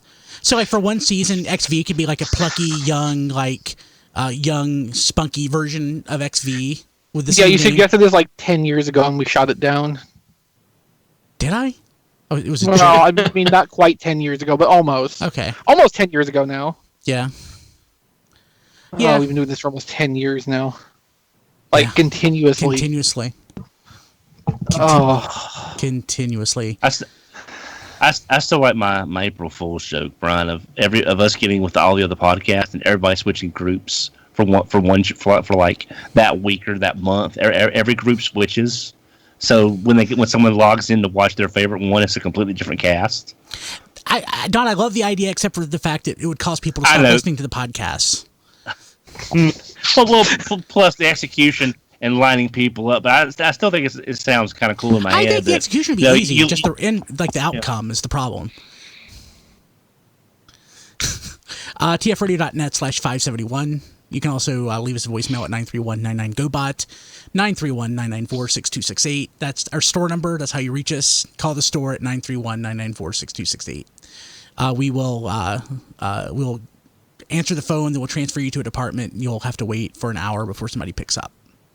That's the way just like when I called the USPS to find out about my package in customs. I was on hold for 45 minutes. We're sorry, sir. We can't help you right now. It's much faster to just write a polite letter, Don. In this case, yeah. I love that. I love that so much. Hey, John, even though, did you ever get around to recording that podcast? No, we're about to, though. I cannot wait to hear it. It's coming. So with Bell on IP and the legalities of Transformers and toy names, designs, etc. I cannot wait to hear that. Yeah, so much teasing. Jeez. Yes, you can find us on Twitter at TFRadio, Facebook.com/TFRadio is our Facebook fan page. We're on Instagram at TF Podcast. Rob Springer, who is not here, can be found at zonebase.org and at Rob Springer. I am on Twitter at BKilby. And on the Instagrams at Brian Kilby. So, little secret, I don't look at Instagram ever. So if you try to reach me there, you never will. I literally just use that as a place to post photos that cross-post to Facebook, which I should just delete, and Twitter, which I should just delete. But I haven't. No, you can't delete Twitter. Yeah, I should. Well, delete off your phone. That's fine. I did that with Facebook, and it's the best thing. Yep. I really did. Chris, where can people find you? At hashtag make diecast cry. Love it. That works. And at ChrisRTXV on Flickr and on Twitter. Diecast, how do people get a hold of you? You can get a hold of me at pound, you can't say pound. Hashtag get Unicron made. At Diecast2 on Twitter, at RC Reviews on YouTube, or tfradio.net/reviews, and also on Facebook at Reviews by Diecast, and hashtag get Unicron made. That works. Matt, how do people get a hold of you? Tweet at MELLLVARR with how much you love the new Masterpiece Megatron, the Beast Wars Megatron. Or Dinobot. If you want to be blocked, yeah, go ahead by all means. Hashtag Beacons before Unicron. There you go. Don. I can be reached on Twitter at HMRC, the number 4 EVR. Randomly, John. That's John D everywhere. Everywhere. Which everywhere means literally Twitter and Twitch, right? Yeah. John places I actually visit. Yeah. Yes. He's everywhere you want to be. Yeah. John actually occupies every space and time at the same point, so nice. He's always there. Nice. Rob. I am on Twitter at Figure Reviewers and Flail-Throughs, and I'm pretty much everywhere else on Flail-Throughs. Including Patreon. Yes, patreon.com/Flail-Throughs. I do actually have a functional donation tier now. People can request to see specific mobile suits and characters in any game I'm playing on YouTube at the moment with a $2 donation. Very cool. And does that give me Tryon 3?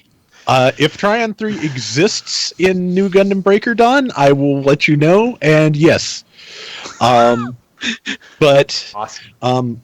Currently still covering the Gundam Battle Operation 2 beta. This will be the last week I'm covering that because I'm out of recorded rounds. Hashtag GBO2 final release when? Because we have gotten no news. Before Unicron. Probably. But we've got no news on that since the beta closed on April the 21st, and I'm getting antsy. I know it's coming. I'm just getting impatient because I had a lot of fun with it, and it's been pretty successful on YouTube, and I'm out. Yeah, cool. Jason. Jason S. Kirk on Twitter, and by the time this episode drops, if you listen to the most recent Transformers University, you will hear not one, but two lovely voices from this very podcast. So check that out. Yeah, Right. yeah, I was on They're there. tiny, they're toony, they're all a little bit. So, I like when I've been on there, I never really, because you're recording it in a vacuum, right? So Yeah. it's not like you're having a conversation. So I always worry that I sound so stupid when I'm. I've already heard the episode. You sound good. I went a little wackier with mine, so I don't know how mine will be received, but yours was fine. Yeah, I tend to try to sound more erudite than I normally am, and I just don't. You pulled it off. I think it comes off as disingenuous, but we'll see. No, I don't think so. Cool. Okay, so we'll be back next week. If you are watching live, hang around for It's a Done Deal. And if you're in the chat and you'd prefer to engage that way, just ask a question. Message at Jason. What are you? You're Jason S. Kirk or Jason Kirk? Jason S. Kirk. tfradio.net/live. Join us each week. It's awesome. We'll see you. Bye. Rouge does look nice. Yeah, she is nice. If it wasn't and she's got diecast in her. Face sculpt could be a little better though. yeah. Hey, Yeah. so What's go ahead. No, I was gonna say, if you want to laugh, watch Mgo's review, because he does one with Lee. He has a Leia, and he puts the fans' toys up next to Leia, and Yeah. it's just hilarious at how bad Leia looks. Even she looks bad by herself, but next to that toy, she's a shampoo bottle in a gift basket at Walgreens. Hey, question: Who's hanging around for this? Is anybody dropping off? I am dropping off. Okay. Yeah, I would like. Good to night, sleep. Matt. Get some rest. Sorry about your car. You get some rest, Bye, Matt. Matt. And Yeah, bye, Matt. Later. take care, man. Okay. How does this Well, work? I need to use the facilities. Yeah, before we get can started. break here. Ooh, that works pretty well. We can break for a few minutes. I am go ahead, Don. No rush. Okay. So I'll have to explain to Don what I wanted him to do. Now, Massey, you can't What do you lay under expect? my feet. I will step on. Hey, so right now, if you're watching live, Well, when you call in, I don't care. Move. God, don't you- You gotta move. Yes, move. Meow. Lazy butt. Causing a scene before his show, his Yeah. own show. so You are if, the laziest. Okay, this is what you tag at the end of the episode this week. I really Prime want, content I there. already, but I told people that I would have. Oh yeah, It doesn't You're matter. right. I It's can better. I can tag this after that, Yeah, you can. Yeah. except for I'm not recording it. Oh my god, he's still going. Damn it. Oh, I'm recording it. I am recording it on video though. Yeah, Oh, that's good enough. So what if you're watching live and you're listening? So when you call in, when you hear us talking, you're the next caller. We may not immediately go to you. Just hang tight until we go to you. Then give us your name, your first name, and where you're calling from. Wait for me to say, caller, you're on the line. And Wait till Brian says east of the Rockies. wait till I say, Peter Piper picked a peck of pickled peppers. But make Kalamazoo, sure, you're on the air. Kalamazoo, you're on the air. Make sure that you have your live stream muted or turned off, and make sure that you have and come with a clear and concise point, because what we're going to start doing is bring you on, make your point, then we're going to disconnect, then we'll respond. We're just trying to make this flow a little better. What was Jim Rome's line for callers? It was something like, have a take, don't suck. And that's it. Funny. Then he opened the lines. And hey, John, can you look at the show notes and for It's a Done Deal and maybe add? I want to continue the buy or sell Sure. thing. You want me to put them in the notes? Yeah, put them in there. So Sure. It's in the show note file. Yeah, All right. And let's take a look. we need to make sure that Don can extemporaneously say what we want to have for the open. Oh. Show titles. Thank you, Jason. You are the best. You'd be amazed how much time I waste trying to figure out what to call each episode. No, I wouldn't, because I do it every week for There Goes My Money. Not every week, obviously, but So when you do my work for me, it makes me better. And to be fair, if you ever do a variation of it, I'm not going to be offended. Just do whatever works, or don't pick one. I don't care. But I figured it's nice to have. This is what an associate producer is for. Yes.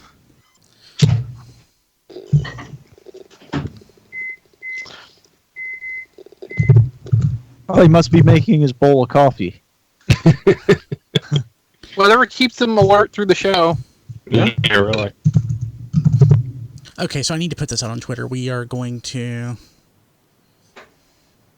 I need to have, like, standard text to put out there. Yeah. Oh, now Don is number 1 on that, then Matt's second. Then I am on it 3 times, though, so I approve.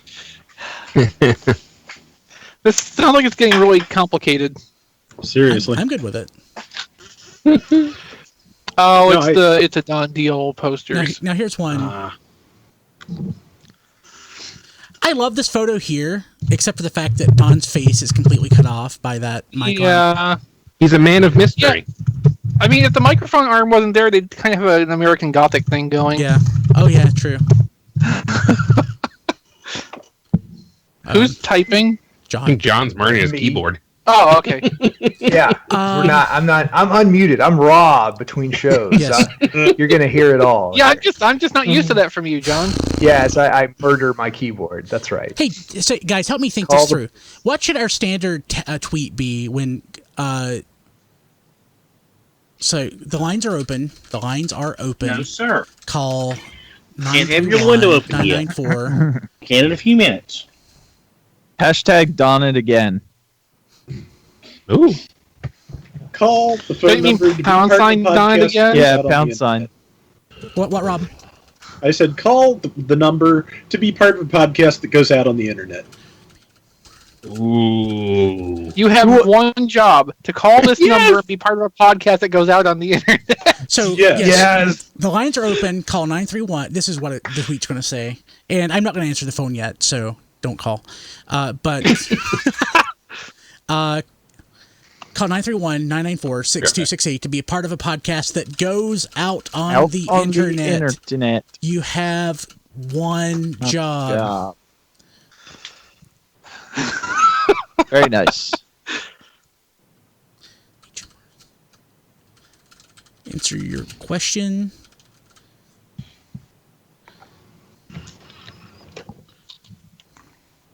So Don, you didn't open oh god, you didn't open. Sorry, you didn't open No. Rouge yet. No, Okay. I got her Monday. No, I got her yesterday, and the last 2 days have been really busy at the store with my new position, and I was just too tired when I got home to do anything. And this morning I was up to get to Ollie's for Triptychon, ran and paid some bills, and when I got home I'm too tired for something that complicated right now. Plus, I'm going out to see my aunt. Oh, sorry. No, I'm going out to see my aunt tomorrow, so most of I've not seen her since Easter, because she was actually in Hawaii right after Easter, about a week before the volcano erupted. Good timing. And I told her the lava missed her and wanted to follow her home. Oh, I was gonna say I'm glad you finally got a Triptychon. Yeah. Well, like I said, I just wasn't going to spend full retail because there was a lot more better stuff that I wanted. He's great. But at that, he is great. Yeah. But actually, my aunt was standing on that exact same crater that collapsed during the eruption. She was standing on that exact same spot like a week before it erupted. That was. Now I've got basically. I have a lot of stuff I have not. I still haven't even opened I still haven't opened Terminus Giganticus yet. I've still got some stuff from the North Carolina trip that I haven't gone back to open. Yeah. Well, that plus my storage building is going up from 53 to 65 a month, and the place is a little closer to me. It's not quite as convenient, but it's a little closer physically. It's $41 a month. So I'm going to try to throw out, condense what I can in the storage building, move to the new place. That's saving almost $25 a month. and then I'm gonna start trying to funnel some more stuff into the storage building to make room in the apartment to put up some shelves and try to get this collection under control. Okay, Don. So let's go ahead and get down to the nitty gritty when it comes to Don Deal. So I see a lot of bullets in the show notes. Do you want to handle that, or do you want me to handle that? Don't just read it. Just that's the gist of what you need to cover. Yeah, well, I'd rather you do it. Okay. Because that way, if you see we're running short, we're running long. No. That's how the show the stuff we need to cover at the beginning of the show, so that people know what the hell to do. Okay, I got you. I thought maybe this way it was okay. I got you. Okay. Well, yeah. So we'll throw stuff in. I think we're talking specifically about the first block of bullet points, not the second one right now. Yeah, and John, while you're here, do you want to do the buy or sell, because you did a great job with that in the first episode? Yeah, it's fine. Okay, good. Okay, all right. Yeah. Go ahead and do it, Brian. But I see what you're getting at now. So yeah. Okay. Oh, and I saw all y'all's emails last night. It was just so late. When I got to them, I didn't reply, but I really appreciate all y'all's input, because that's really helping shape the show. Please don't think that me not replying didn't mean I didn't care. I love you, Don. I appreciate that. I just couldn't. I was so tired of Don. So it's cool, Don. Hey, Don. Okay, so are you good to go here in a second? So what you do your open, then throw to me and basically ask me how people can interact. Okay. Do I have an open? I really haven't drafted. You've done it for you've done one for the last 2 weeks. Do whatever you've done. Okay. I don't know what I've done. And as usual, those of us who are not talking at the moment should be on mute. Yeah. Much as I hate to, I'm going to bail. My stomach's kind of bugging me tonight, so I'm going to take off. All right. Okay. Feel better, Have a Rob. good show, Don. Hey, Rob. All right. Later.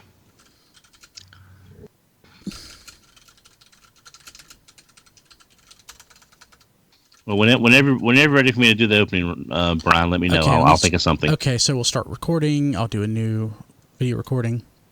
And I will send out the tweet now. Yeah, Don, just start, however. Good afternoon, everyone. It's that time again. What time is it? To mow the lawn? Farm chickens? No, it's time for a Don deal. And here's our producer, Brian Kilby. Hey, Don, people can participate by calling 931-99-GO-BOT. That's 931-994-6268. Turn off or mute the RFC live stream if you're watching when you call, but if you're participating from Twitter, that's great. You won't be hearing that. When you hear us on the other end, you're the next caller. Wait for me to tell you that you're on, and give us your name and where you're calling from. And basically ask your question, get in, get out. We'll drop you after you ask, then we'll respond on the podcast. So you can share your thoughts on the news, what happened on this week's RFC, whatever. So if you want to talk about new Masterpiece toys that popped up last week, the new episode of Power of the Primes or Machinima, you can do that. Anything else, give us a call, whatever. All right. And my screen's faded there. Here we go. We'll go ahead and until we get our first call, I'll talk about the new Masterpiece toys real quick. I'll do some talking on those, on my thoughts. Megatron looks great. Love the way he looks. Like everybody else, a little worried about the price. But as we talked about on this week's RFC, he doesn't have to do as much magic powder transformation as Dinobot. So I'm hoping that, plus the lack of applicable accessories, will keep his price below Dinobot level, or at least not any more than that. Cordon, I'm going to have to get Cordon. Getting Sunstreaker wasn't that important because I had Sunsurge, and Sunsurge was a perfectly fine Masterpiece, but I think Cordon will be a nice way to get that mold and have something different. Brian, you said we have a call? Yeah, Brian? So we have a caller on the line. Caller, what's your name and where are you calling from? I'm Ernest Frazier. Hey, Ernest. Oklahoma. My question is about the leaks of War for Cybertron involving the Battle Masters thing. Do you think those are going to be new target masters that can turn into other weapons besides just guns? Hey, so real quick, Ernest, is that a leak or is that just a rumor? I saw some rumors pop up about War for Cybertron? I don't know, but I still like to know what your thoughts are. Okay, cool. Well, thanks for calling. Okay. Go ahead, Don. My thoughts are, just based on the name, I'm thinking we're looking at kind of like mini cons that can separate, kind of like what they did for that Robots in Disguise subline that came with power armor. But I'm thinking we're looking at maybe like a small Pretender shell size character, or maybe a little bit bigger than that. That is a figure, but instead of transforming, it basically is like a Yusha Brave power up character that gives you gauntlets or chest armor or a weapon. Maybe it'll give Megatron rocket skates. I'm just saying, literally, it could be just a companion figure that will basically fight alongside you, and then you power link to get armor, or let's say Perceptor's a character in War for Cybertron, and his Battle Master partner gives him a targeting scope for his cannon mode, or something along those lines. So that there's got to be some kind of connectivity with a larger character, unless they're like our version of Armus Microns, where they just become one weapon, like they're target masters, but they're weapon masters in general. So, Don, what are you basing that on? Completely out of my butt, but it just seems like with a name like Battle Masters, it has to have something to do with weapons, and you also have to have the interaction between the larger characters in the line. Otherwise, what's the point of having the smaller characters if this is a cheaper price point? Cool. So, and maybe it's like, I'm sorry, go ahead. No, you. Oh, I'll say, or maybe it's like the Armada Mini-Con gimmick, but improved, where it's not as intrusive, and you plug the Battle Master into the character to get a weapon pop-up, a missile to launch. So, an improvement on the Armada concept without actually kind of ruining or limiting the toy like Mini-Cons did. Cool. So, we have a caller on the line. Caller, what's your name and where are you calling from? This is Sean from Alabama. Hey, Sean, how's it going? Hi. Hey, what's up, man? Hey, my question is concerning retail in general. With Walmart pretty much just eliminating the larger sizes, and Target doesn't seem to have them, is this like an opportunity for Amazon to just wipe out everybody else and take over the market? Or are we looking at a growth in things like Big Bad Toy Store, Transformer Source? I just wanted to hear y'all's opinion.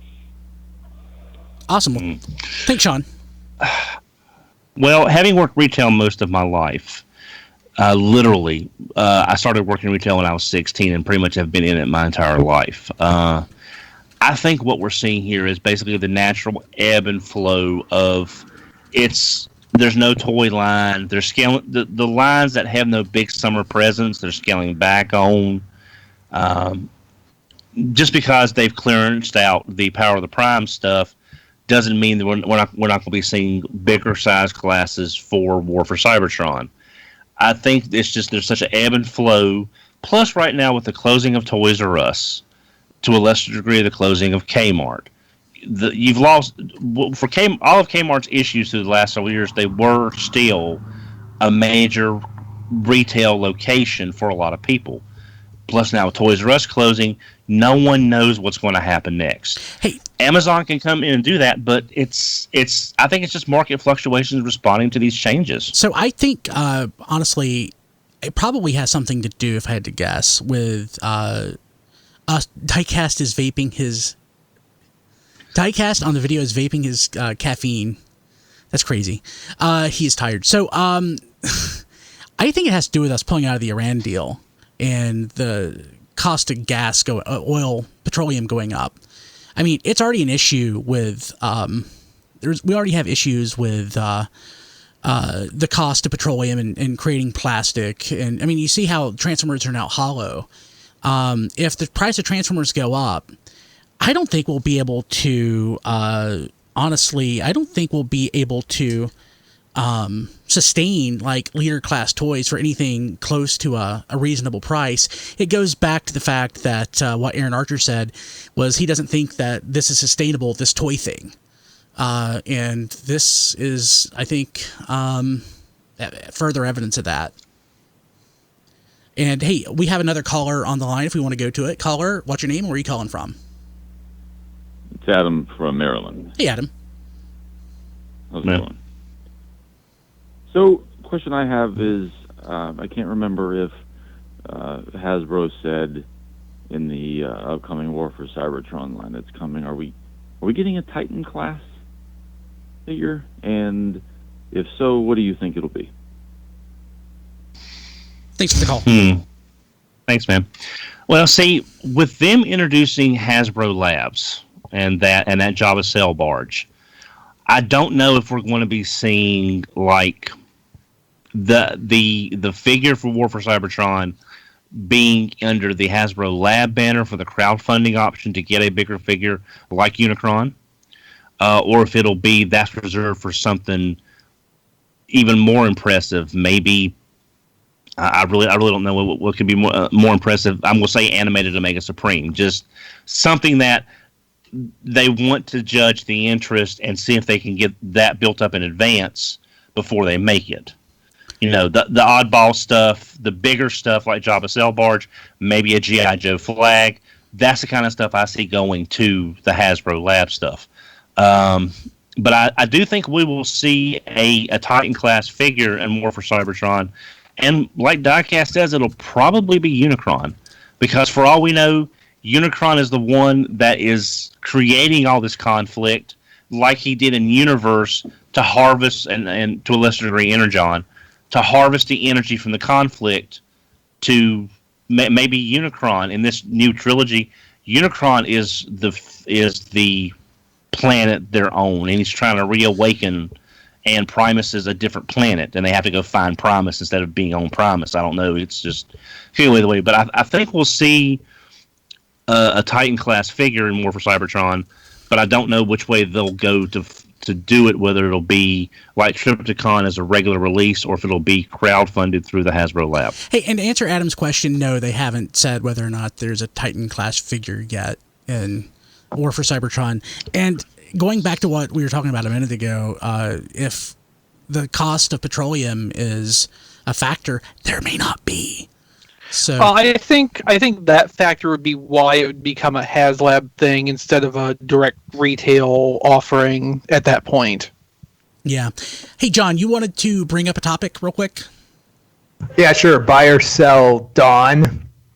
The Bumblebee movie will be #1 at the box office in week number 2. Okay. Buy or sell. Yeah. You're gonna buy. Are you buying the idea that Bumblebee, the movie, will be #1 at the box office week number 2, or are you gonna sell that and tell us that Bumblebee the movie will obviously, hopefully, be #1 week 1, but so after obvious. that, I see. it'll be tough. But Not so obvious. I see what you do.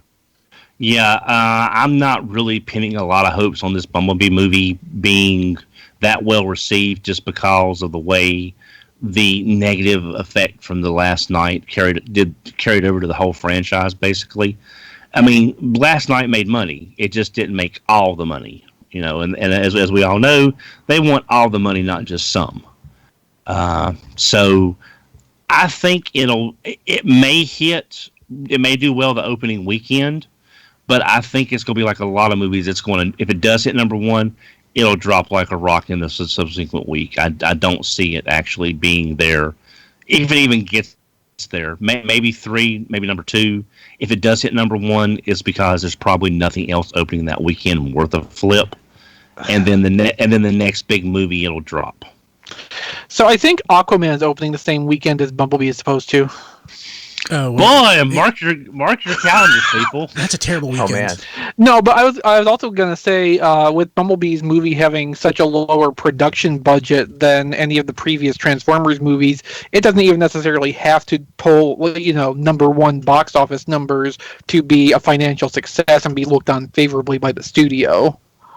Plus, there's always the slim hope that maybe since they couldn't confuse they couldn't astound us with special effects and explosions, they put more time into plot and character development. I can't even say that with a straight face. Don, I have another one. This isn't Yes. quite... Well, yeah, I can make this a buy or sell. Here we go. Buy or sell Street Fighter cross Power Rangers. There's apparently a crossover happening in a mobile fighting game. Are you buying or selling this as the greatest crossover since the dawn of mankind? It may not be the greatest crossover, but it'll be one of the biggest. It'll be one of the biggest in recent memory, because you have a hugely loyal Street Fighter base, yourself included, and Power Ranger fans are legion. I mean, there's just no way to counter. I think they are. I think there's a lot more Power Ranger fans out there that are starving for something a little more, I guess, accessible. I mean, the movie's fine, and the movie. I liked the movie. The movie was better than I thought it would be. But a mobile game that's maybe free to download, and people that just like fighting games in general, it's like one of my favorite fighting games was Turtle Tournament Fighters on the SNES. Oh, it wasn't because it was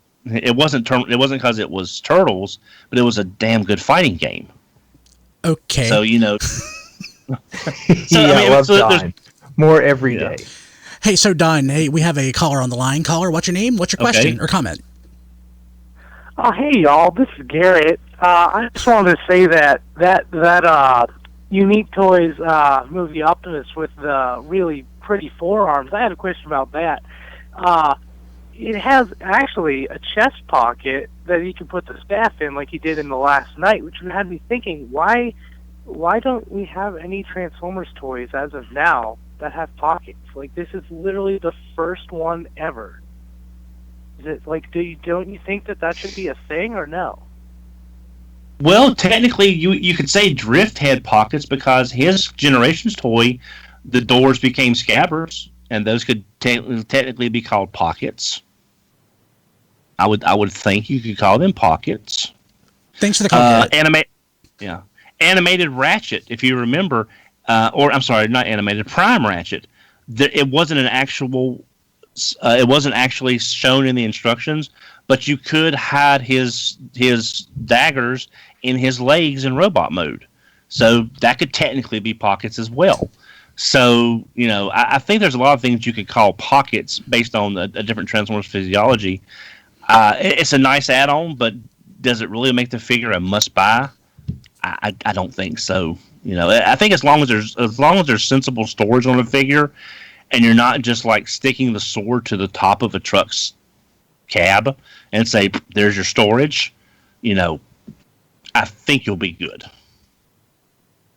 So just heads up for everybody watching live. I think we're at basically our halfway point for the episode. So we'll probably be taking calls for another 10 minutes as we try to work our way through some questions. Jason, we have a question from the chat. Yeah, we sure do. This comes from, I want to say it's Eclissus. I will ruin your names from the chat just so everyone knows, so prepare for that. His question is regarding third-party Shockwaves, and I'm actually interested in this too because I think Takara has priced me out of an official Shockwave, unfortunately. Quake Blast versus Quake Wave. Who you got? Unfortunately, I don't have either on a personal level. Which I was going to get them, and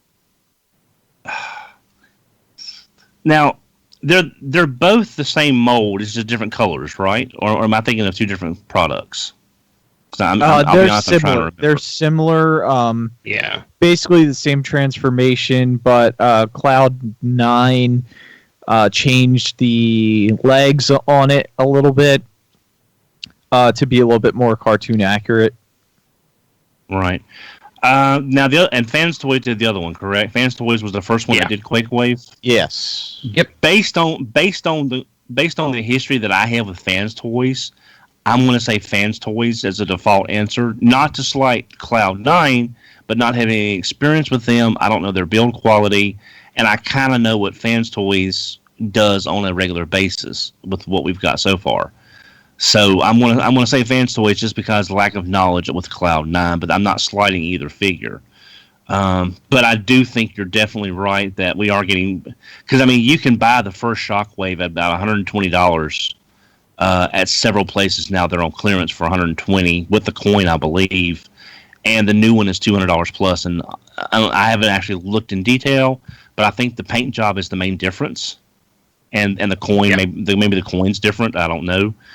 I just can't see paying $90 more for a paint job unless the toy colors is that important to you. To be honest, cool. But again, it's it depends on your point. It depends on what your shelf looks like. Cool. So we have a caller on the line. Caller, what's your name? Where are you calling from? What's the question or comment? It's me, Ernest, again. Hey, Ernest. I was wondering what Don would think if Chance has us buying Power Rangers for a Power Rangers versus Transformers comic series. Would you buy or not that be that well? Well, thanks for the question. Ernest. Yeah, thank you, man. I'll be honest, I am so out of comics now. I just got sick of it. I really, really got sick of a lot of the comics. What if it was a Regeneration 1 Transformers versus Power Rangers? Mighty Morphin Power Rangers. I don't know. It honestly, it's like, as much as I love Visionaries, I have not bought the new Visionaries book yet. I'm sorry. I gotta say this, and I will stop jumping over you. If it were a comic of the Malaysian Headmasters dubs versus Dynaman, I would buy every single variant cover of that, every single issue, and I'll shut up. Well, I would too, because that way I have something to burn in the winter if the power goes out. But I'll just be honest. I might get it, but I have been so jaded by comics at this point.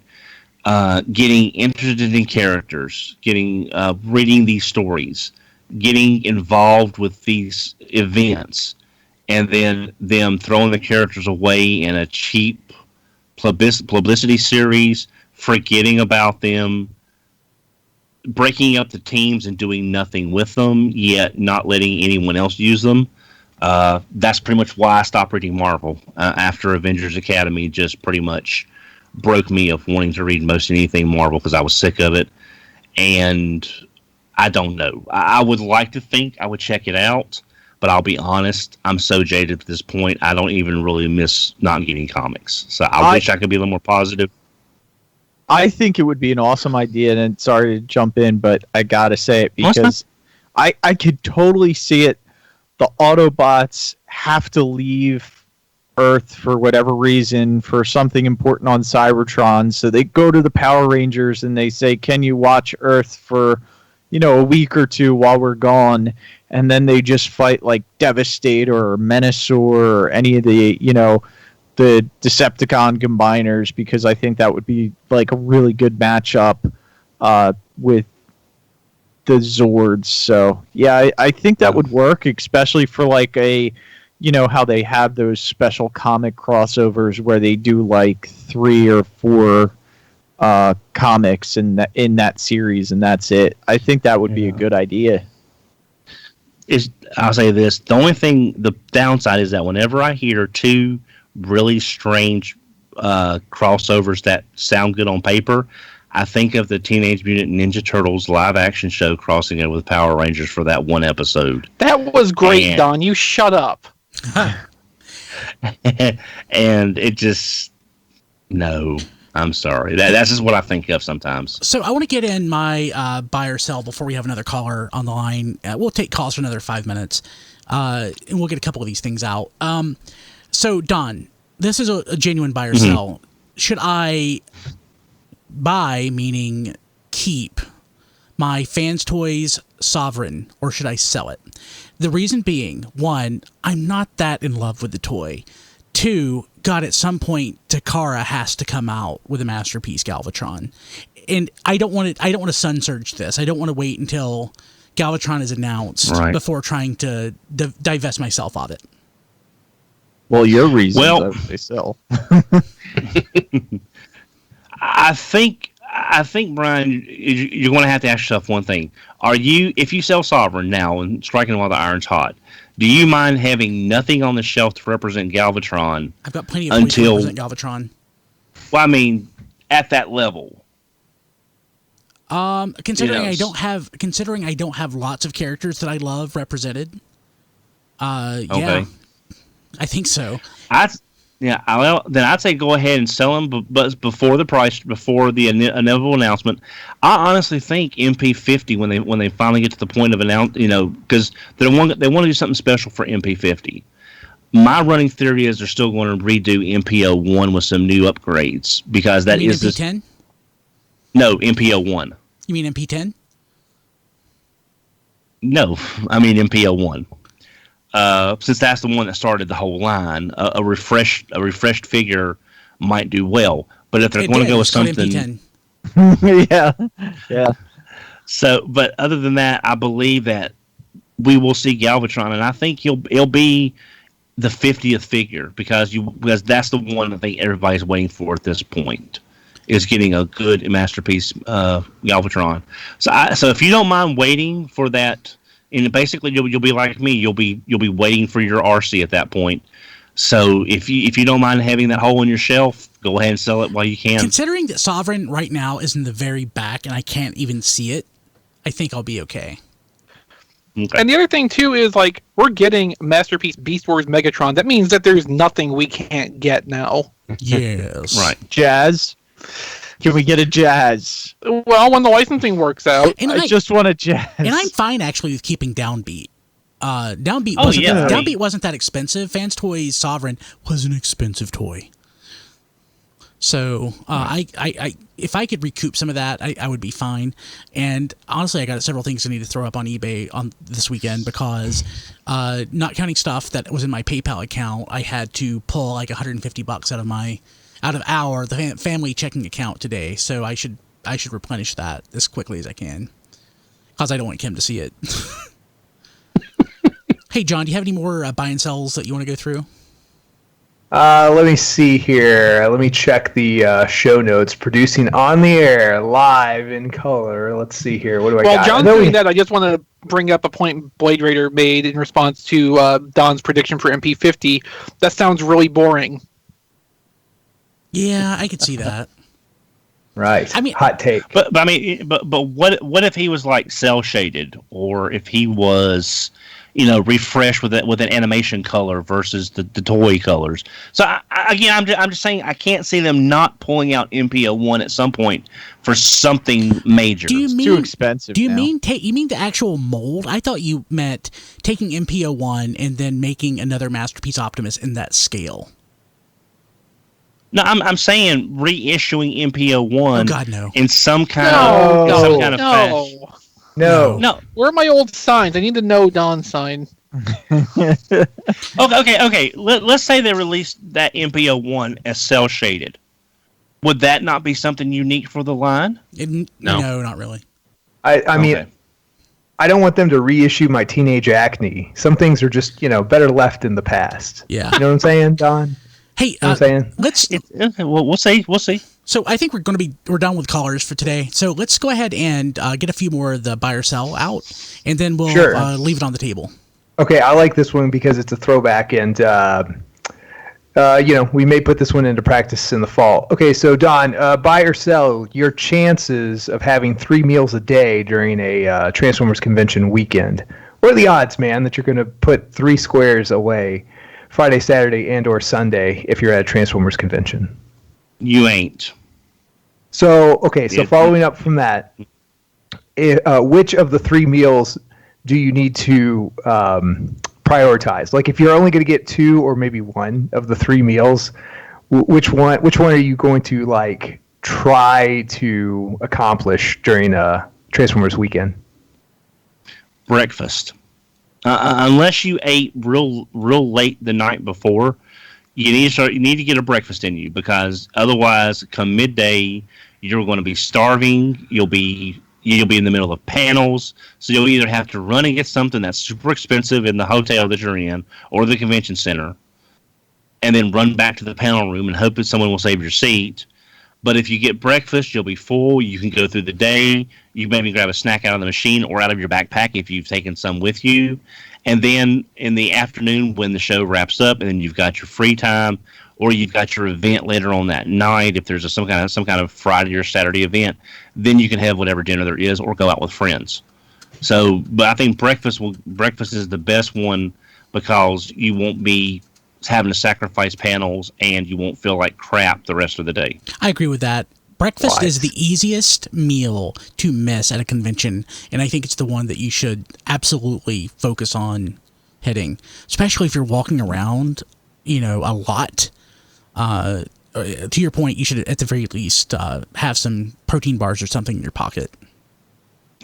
And, from a Dinobots standpoint, sometimes the hotel breakfasts are a little expensive, but if you compare that to maybe not eating that morning and then grabbing a burger or something from the hotel restaurant, and then that's probably going to cost you almost as much as the breakfast did.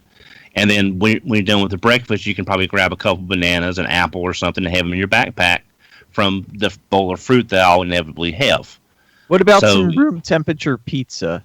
That's the best. Oh man, I can't wait. Hey, also, even though it is like overpriced for what it's worth, those hotels tend to have a breakfast buffet. So that's if what you that's really what want to load up, you can get your money's worth.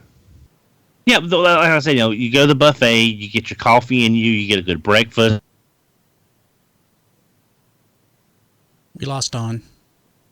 Oh boy! Oh man, he was like his eyes were rolling back. He was going. He was back about to unlock the secrets of hotel breakfast for us. I wanted to do my buy or sell. I'm right here. Oh, I'm right here. He's back. I'm right here. You froze up for a minute there, Don. Okay. I never went any. Okay, I heard y'all fine. I never heard anyone. I mean, y'all never vanished. I think. Oh, sorry about that. I think you were about to go through how to attack a buffet, like methodically. Well, no, I'm just should saying, we go on to the next buy or sell? Yeah, just go to that one. Eat your breakfast, kids. Eat your Wheaties. Yes, take your vitamins. Say your prayers. I endorse none of this. Okay, I've got to buy or sell myself, but does anybody else? Yeah, I got some. I got is Fans Project going to make any new molds? Buy or sell? Buy meaning they are, sell meaning no. They might make them, but will we see them? That's the main thing. This upcoming Monstructor from their Saurus Ryuo could be the last thing they do, since their output has been so sporadic over the past year or two. Well, I wasn't even counting that because that's a recolor, right? Well, with a remolded head, so they had at least had to go back and do that. All right. So. Unless Fans Project has actually become Fans Toys, is what some of the running rumors is. I don't think if we see any Fans Project output, it'll be sporadic, and they might be working with other third party companies, doing work with them to stay in business, and then producing their own product as we go. I really don't know what's going on. I hate it's a shame because Fans Project was doing so good there for so long, and then it just seemed to just all fall apart for some reason. So I think they're going to have plans, but I don't think we're going to see them with any kind of regularity like we used to. Cool, love it. Last buy or sell for this week, at least from that John D at that John D on Twitter. Buy or sell, Don, that Go Bots is better than Rescue Bots as a toy line. As a toy line, yeah, because you do have a little more articulation, you have a little more functionality, a little more playability. But I think since the Rescue Bots had the better cartoon, the play pattern that the kids would enjoy is more with Rescue Bots because you have a broader tapestry of characters and scenes for the kids to reenact. So the toys are more limited, but I think the universe the kids would be playing in would be more vibrant. Brian, back to you. Didn't Diecast have a buy or sell that he wanted to get in? I do have a couple more that I wrote down that same thing, Toy World, will there be any new molds? Buy or sell?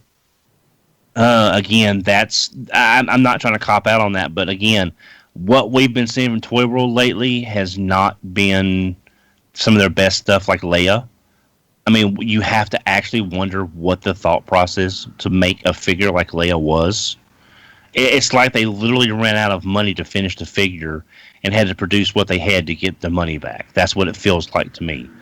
I think we'll see Toy World, but again, in a very more limited structure than what we've got from them in the past. But they, too, have done very good toys. I mean, those throttle bots they made are very good toys. You know, Grindrod, Orion, they're all really nice figures. It's just lately their stuff has not been hitting on all pars. And that Leia, because they were the first person to get a third-party Leia out that wasn't the upscaled Generations one, which I don't really call that a masterpiece. So, Don, I want to break that down for a second. You said the first to get a third-party Leia. Well, RC, I should say. I should say RC. No, would you count the MMC version? That one hasn't come out yet, right? No, that one was out a long time ago. They've been recoloring Azalea? it. Azalea, yeah. I'm saying strictly masterpiece is what I'm saying. Okay. Yeah, because years ago there was Impossible Toys, and iGear also had their versions of RC out at the more classic scale. iGear had an RC? I forgot about that. Yeah, that was Delicate Warrior, right? Oh, God, that name. Yeah, I think. Yeah, but despite the name, that was actually the better of the two. The other one was Valkyrie, which was notoriously a floppy, fragile mess. Right, which they used Impossible for that Nightbeat. I have the Nightbird one. Yeah, I have the Nightbird version. Yeah. But I was talking about getting an MP-RC out there. Toy World could have made the definitive RC that people would want in their collection as a masterpiece to go on their movie / season 3 shelf. And they failed miserably. I'm not saying that as an RC fan. I'm saying that as a Transformer fan who wants to buy a figure and get all of the figure. I mean, really, if you've seen the pictures of that figure, you know what I'm talking about. So I think we'll still see Toy World putting out output, but I'm hoping it'll be done less frequently, but better quality that I know they're capable of, just like Fans Project. And then that brings me up to my last toy buy or sell. Toy World Leia, buy or sell. Burn it with fire. That's an answer too. Yeah, I'll be honest. If that thing got down to like super dirt cheap later on, I would have gotten it just for the robot mode. But having the two-tone legs that don't even match the die cast on the legs, that doesn't even match the rest of the paint on the body. They had one job, was to paint the figure right, and they didn't even do that. So no, I would not unless you just want an RC for yourself. You want her as dirt cheap as possible to sit her in the back and say, okay, season 3 is complete, and you don't care about the quality of the figure other than just the representation that's there, and you want to move on to something more important. Yeah, but that's the only thing I can recommend. That it's a place filler for a character you don't care about a better version. Other than that, because if people buy it, that'll give them an idea. Hey, they're buying this figure that's actually pretty much unfinished. Let's do the next figure just like that, since they're buying this one and we're putting less money into it. That's a crock. Okay, so Don, I think this is our last buy or sell for this week. I'm going to represent Rodimus Supreme and adapt one of his comments from the chat. Buy or sell Rescue Bots in Classics or Generations. Buy. Rescue Bots characters and design. Buy. Good answer. Buy. Good answer. I agree. I have been saying that for years. We need these characters in Generations, in Power of the Primes, in War. I mean, even War for Cybertron, what they might have looked like with shades of their Earth modes built in.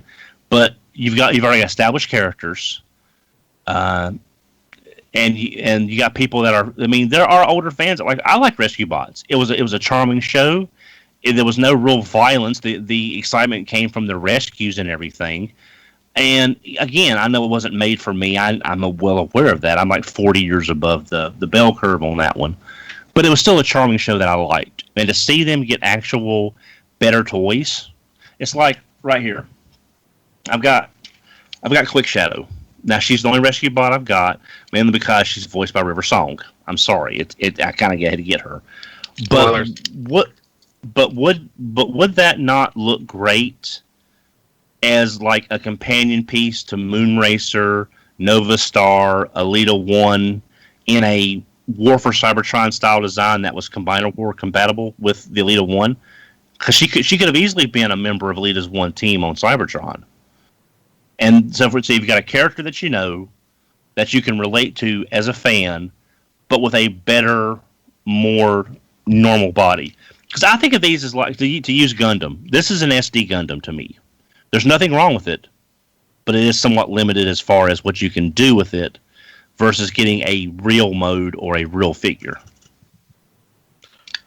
Cool. So coming off of that, Don, let's talk about money being left on the table and wrap up the show for this week. Alrighty. I've been thinking about this, and this is sort of a follow-up to an earlier thing that I've said before about how in the future Hasbro is, and this is something that Brian alluded to as well, and what Aaron Archer said about this making toys out of oil is not sustainable. And I've said in the past, what we're going to be seeing is buying a CAD file and printing your own figure within a certain amount of time.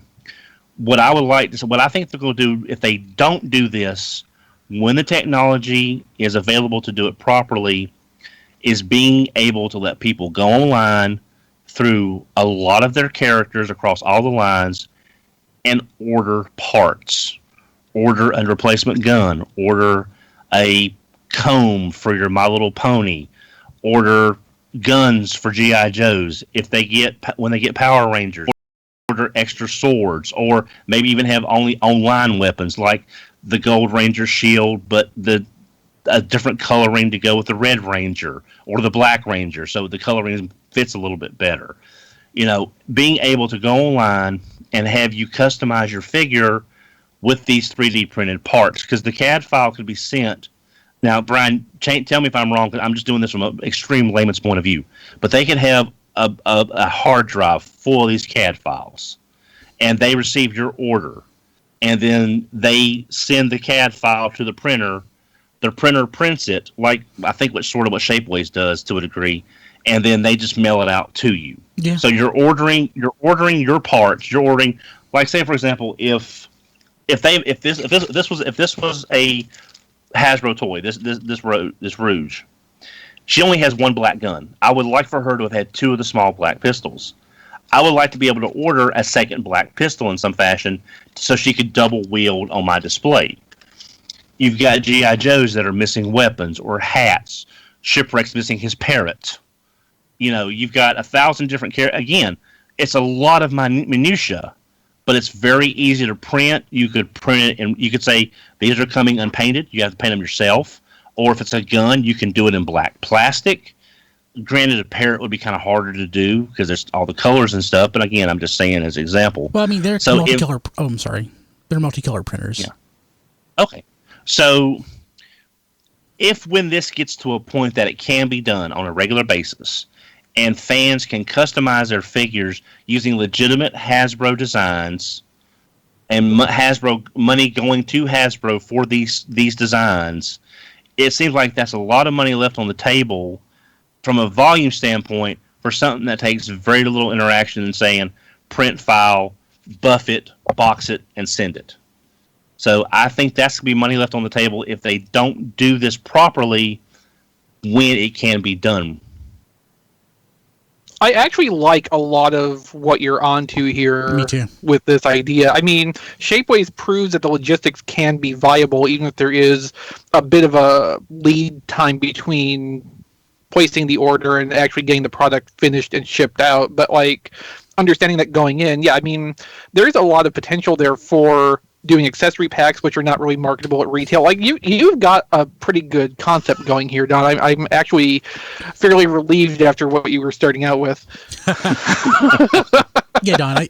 There are multi-color printers. Basically, you have the way they would have it. It would just have multiple extruders at the end, and it would swap out. It would basically the extruder would flip that has one color out of the way, and the other would go into its place.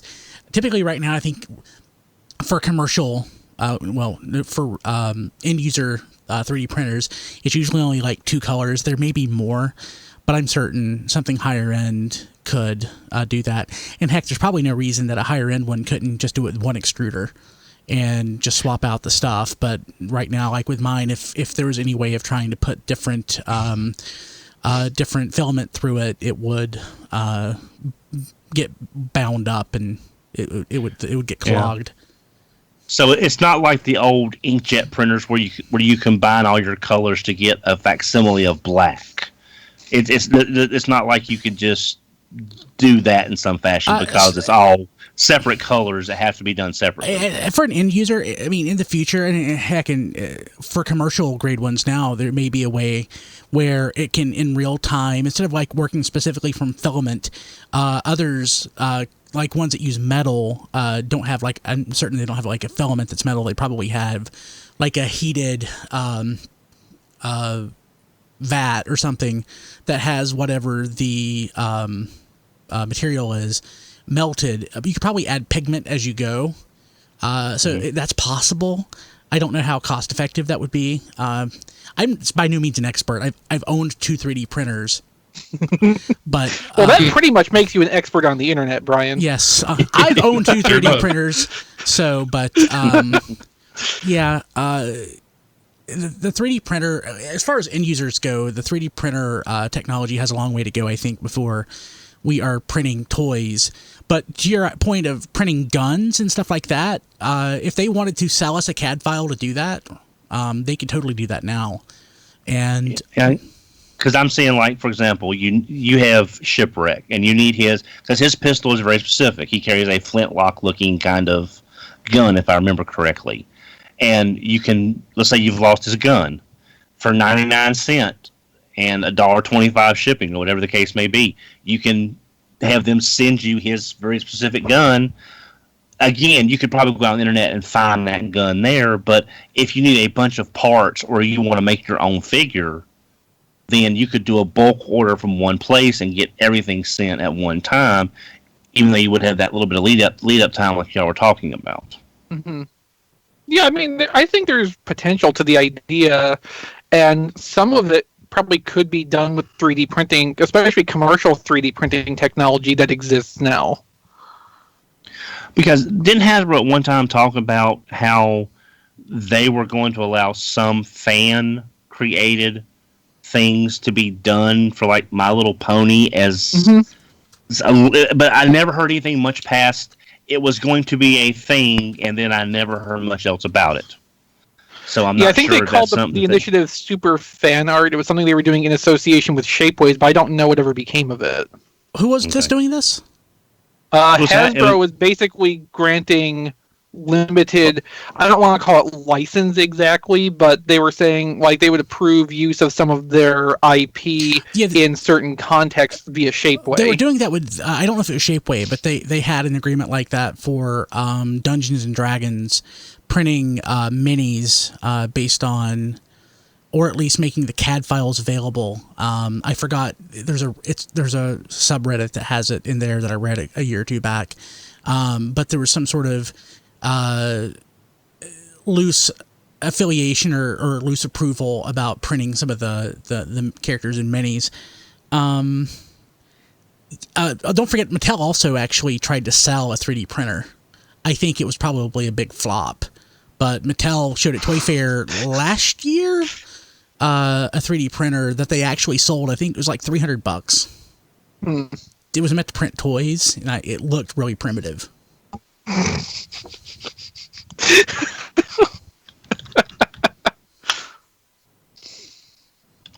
Hey Don, any other thoughts or anything you want to get out? No, just the only thing I'll say is everybody that's looking for a Titan class Trypticon, be sure to try to help out your fellow fans. So if you have friends in the area, everyone try to help everybody out, try to get these, because that's a hell of a toy for $50. Like I said, I wasn't planning on buying it at all, but for $50, that's definitely a toy I want in my collection. So everybody try to help everybody out if you can, because once all these are gone, they're going to be gone. Going to close, Don? Oh yeah, let's go ahead and close. Oh, you waiting for me? Okay. Yes. All right, and You're that's doing been so this well. I'm sorry. Yeah. I'm going to edit. And that's been this episode of It's a Don Deal. Thank you for joining us this week. And as always, don't forget you can call us at 931-99-GOBOT. That's 931-994-6268. And again, join us next time for It's a Don Deal. I think that worked really well. The new streamlining really worked a lot better this time. It wasn't quite so ping pongy. Yeah, having a pre-planned structure kind of helps, things. I like the flow of the first episode a little better. I felt it was organic and it felt nice, but it was way better than last week. Last week was a disaster. I mean, what we're doing with the structure we're putting in now is basically trying to prioritize the things that we thought made that test episode good. So this may not be quite as spontaneous as that, but it's also trying to retain as much of that quality as we